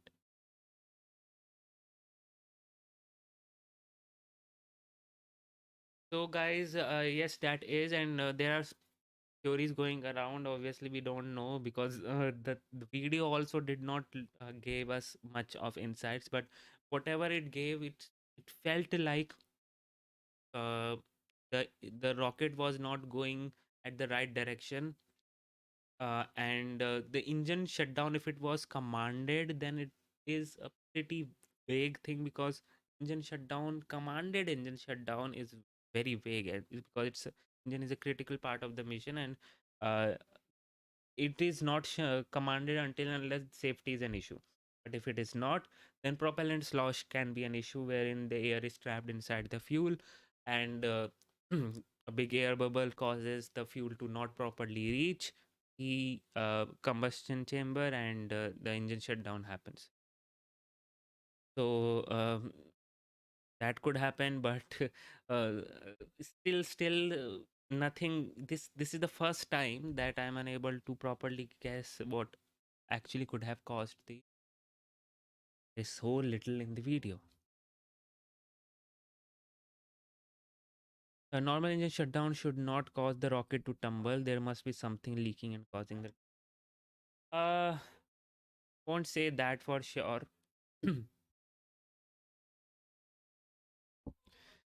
Tumbling, yes. Normal engine shutdown would not cause the tumble. Yes, you are right about that. Because if it is an abrupt engine shutdown, then there is like some sort of torque generated, obviously, which caused that thing to tumble. So yes, you are right about that. I can give you that. But it not does not always mean that. So yeah. Loss of balance is not a thing in space, Crocodile. Yeah. Isn't second stage easier? Who was in? Yes, second stage has a easier engine, Steve. Uh, Second stage has a pressure-fed engine, so that's what I was wondering, man. Second stage has a pressure-fed engine, which is easier to operate because it does not have any turbopump turbine to power the engine, right? So it's a very simpler engine, a pressure-fed engine, which means the tanks are stored at very high pressure, valves are open, fuels are mixed, combustion happens. That's what happens in a pressure well. But in these high pressure tanks, this propellant slosh issue is actually a big problem, because when you have a turbines, right, then if there is a big air bubble or something like that, then it can be broken up in the turbine, right, into very small bubbles, and then also the rocket can still work. But if it is a simple pressure fed engine, valve open, that big bubble goes inside in the small combustion chamber does not get anything, and shut down, does not get any fuel, and then obviously engine shut down. So this is, and I don't know why this is the first time these bots are so annoying me, because this time uh, these bots always do give their presence, but this time It's too much. They haven't had me taken for this long, but yeah. Okay, all right. So who made the engine? Engine is in-house developed by Astra. It's not like any sourced engine. How about a shutdown and try to reignite? Reignition is an thing. See, uh, some fuels are there which requires engine, which requires a igniter basically. Okay, and there are some engines which does not require fuels which does not require igniter. RPX and logs require an igniter. So when they ignite the engine, they use that igniter. So they can't just shut down and reignite because they don't have igniter. And it does not always come down to igniter problem. There are other factors also. You can just turn off the engine and then reignite. But there are certain things going on inside the rocket engine which needs to happen in a proper way. So yeah,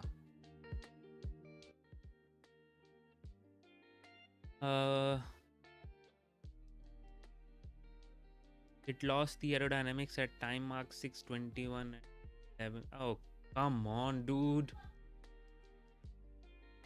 These bots are like killing me right now.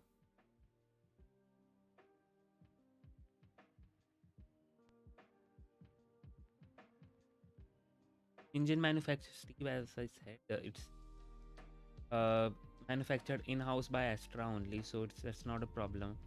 Okay, yeah, let me just see.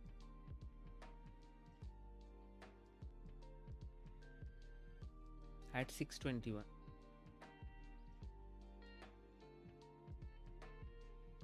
Right?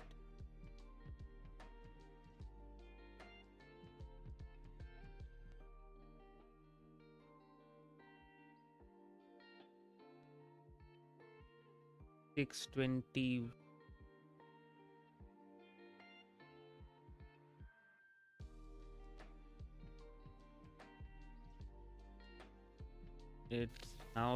You should see. You keep an eye on that altitude. You can see the rocket already over 510 kilometers in altitude.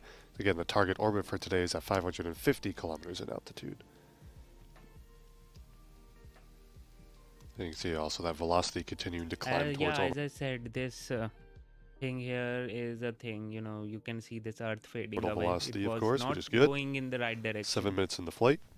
Just a little over a minute left in the planned upper stage burn. Here it started doing thing and then okay.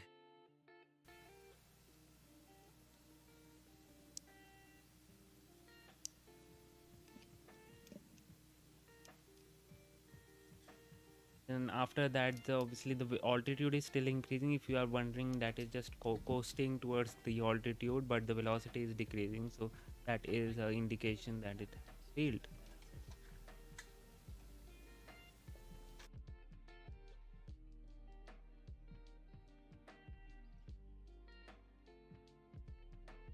Come on.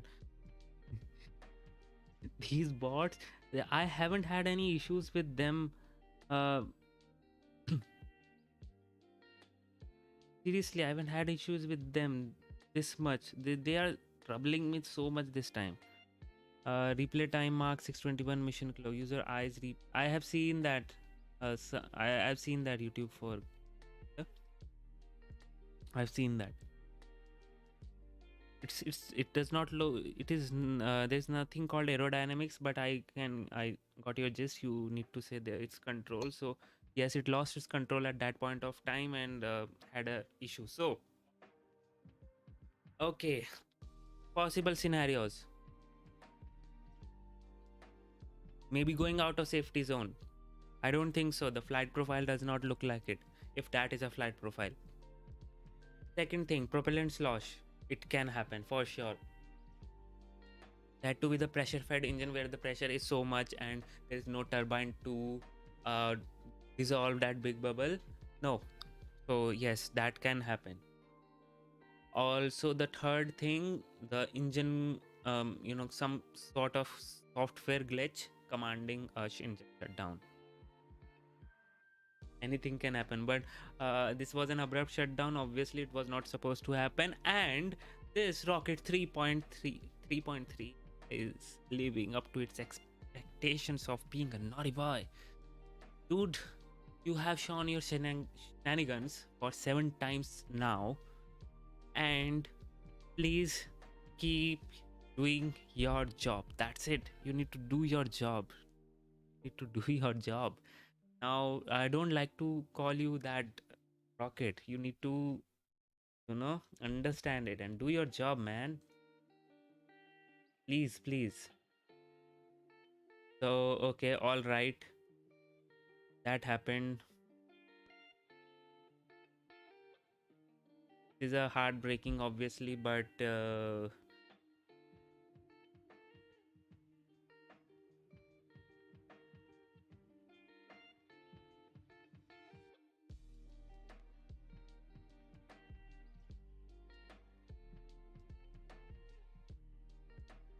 okay, guys.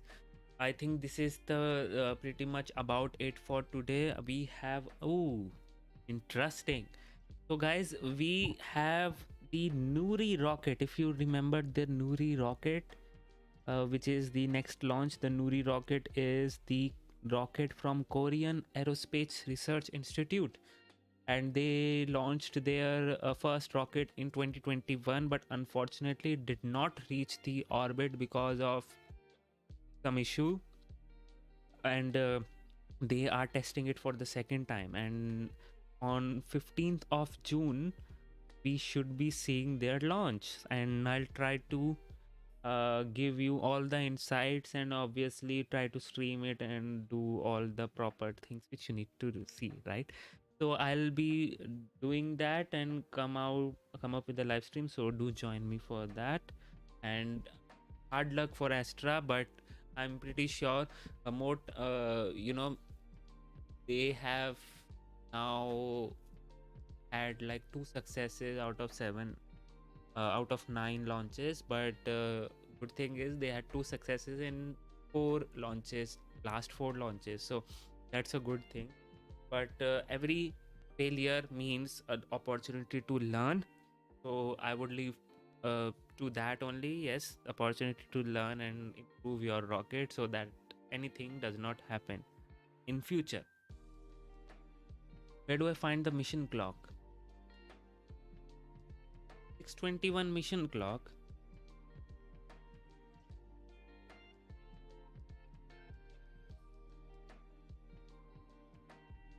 See, those PCs flying in could be just ice. That's it.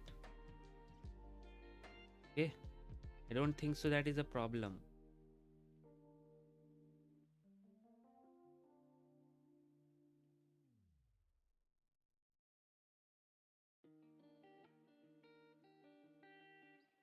Yeah, this thing, right? You're talking about this.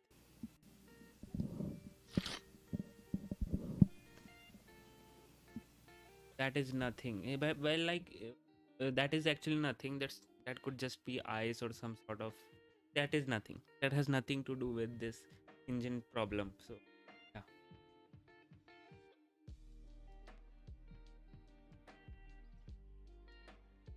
So we have to now tumbling sounds like the major problem. Yes, Steve, the tumbling was obviously not obviously, but most probably caused by the engine shutdown.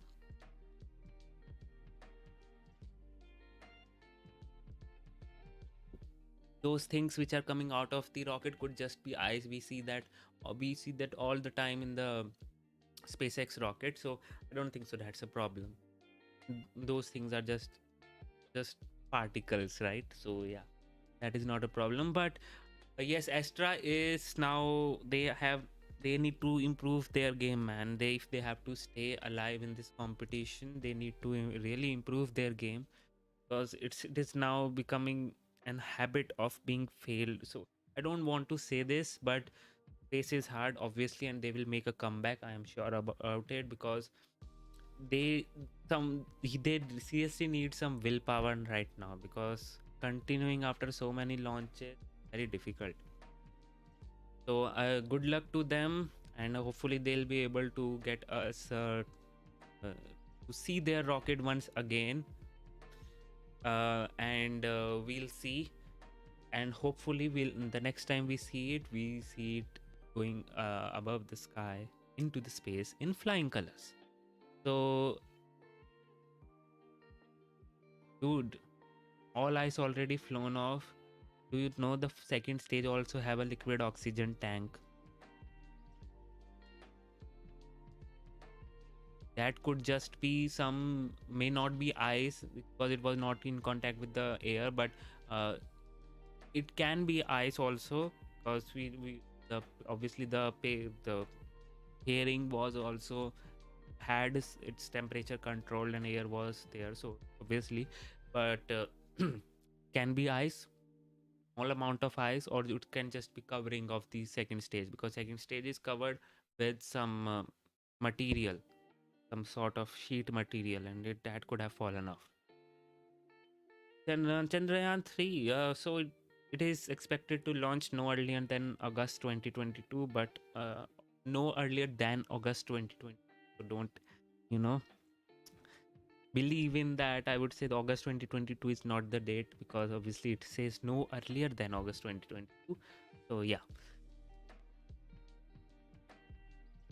Yes, Moonman 4, that's what I said, but Rocket Labs and this one may have been a similar failure, but if we see this thing, right, if this is the flight profile, this was not going out of the zone, so can't say for sure, because the Rocket Lab had an engine shutdown because it was going out of the zone. That's the reason why. Okay, so guys, I think that should be it for today. Astra, we wish you all the best for another launch, and hopefully we'll see you back again in no time, and we'll see you delivering the Tropics satellite again to the orbit. So guys, thank you so much for tuning in. Really appreciate it for being in here and listening to all my blabber, right?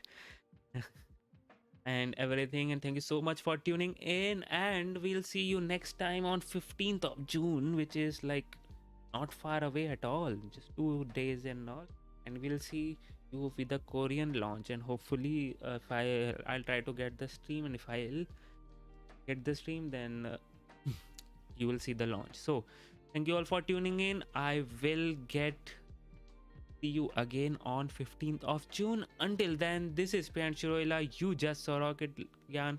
Stay safe, stay healthy, and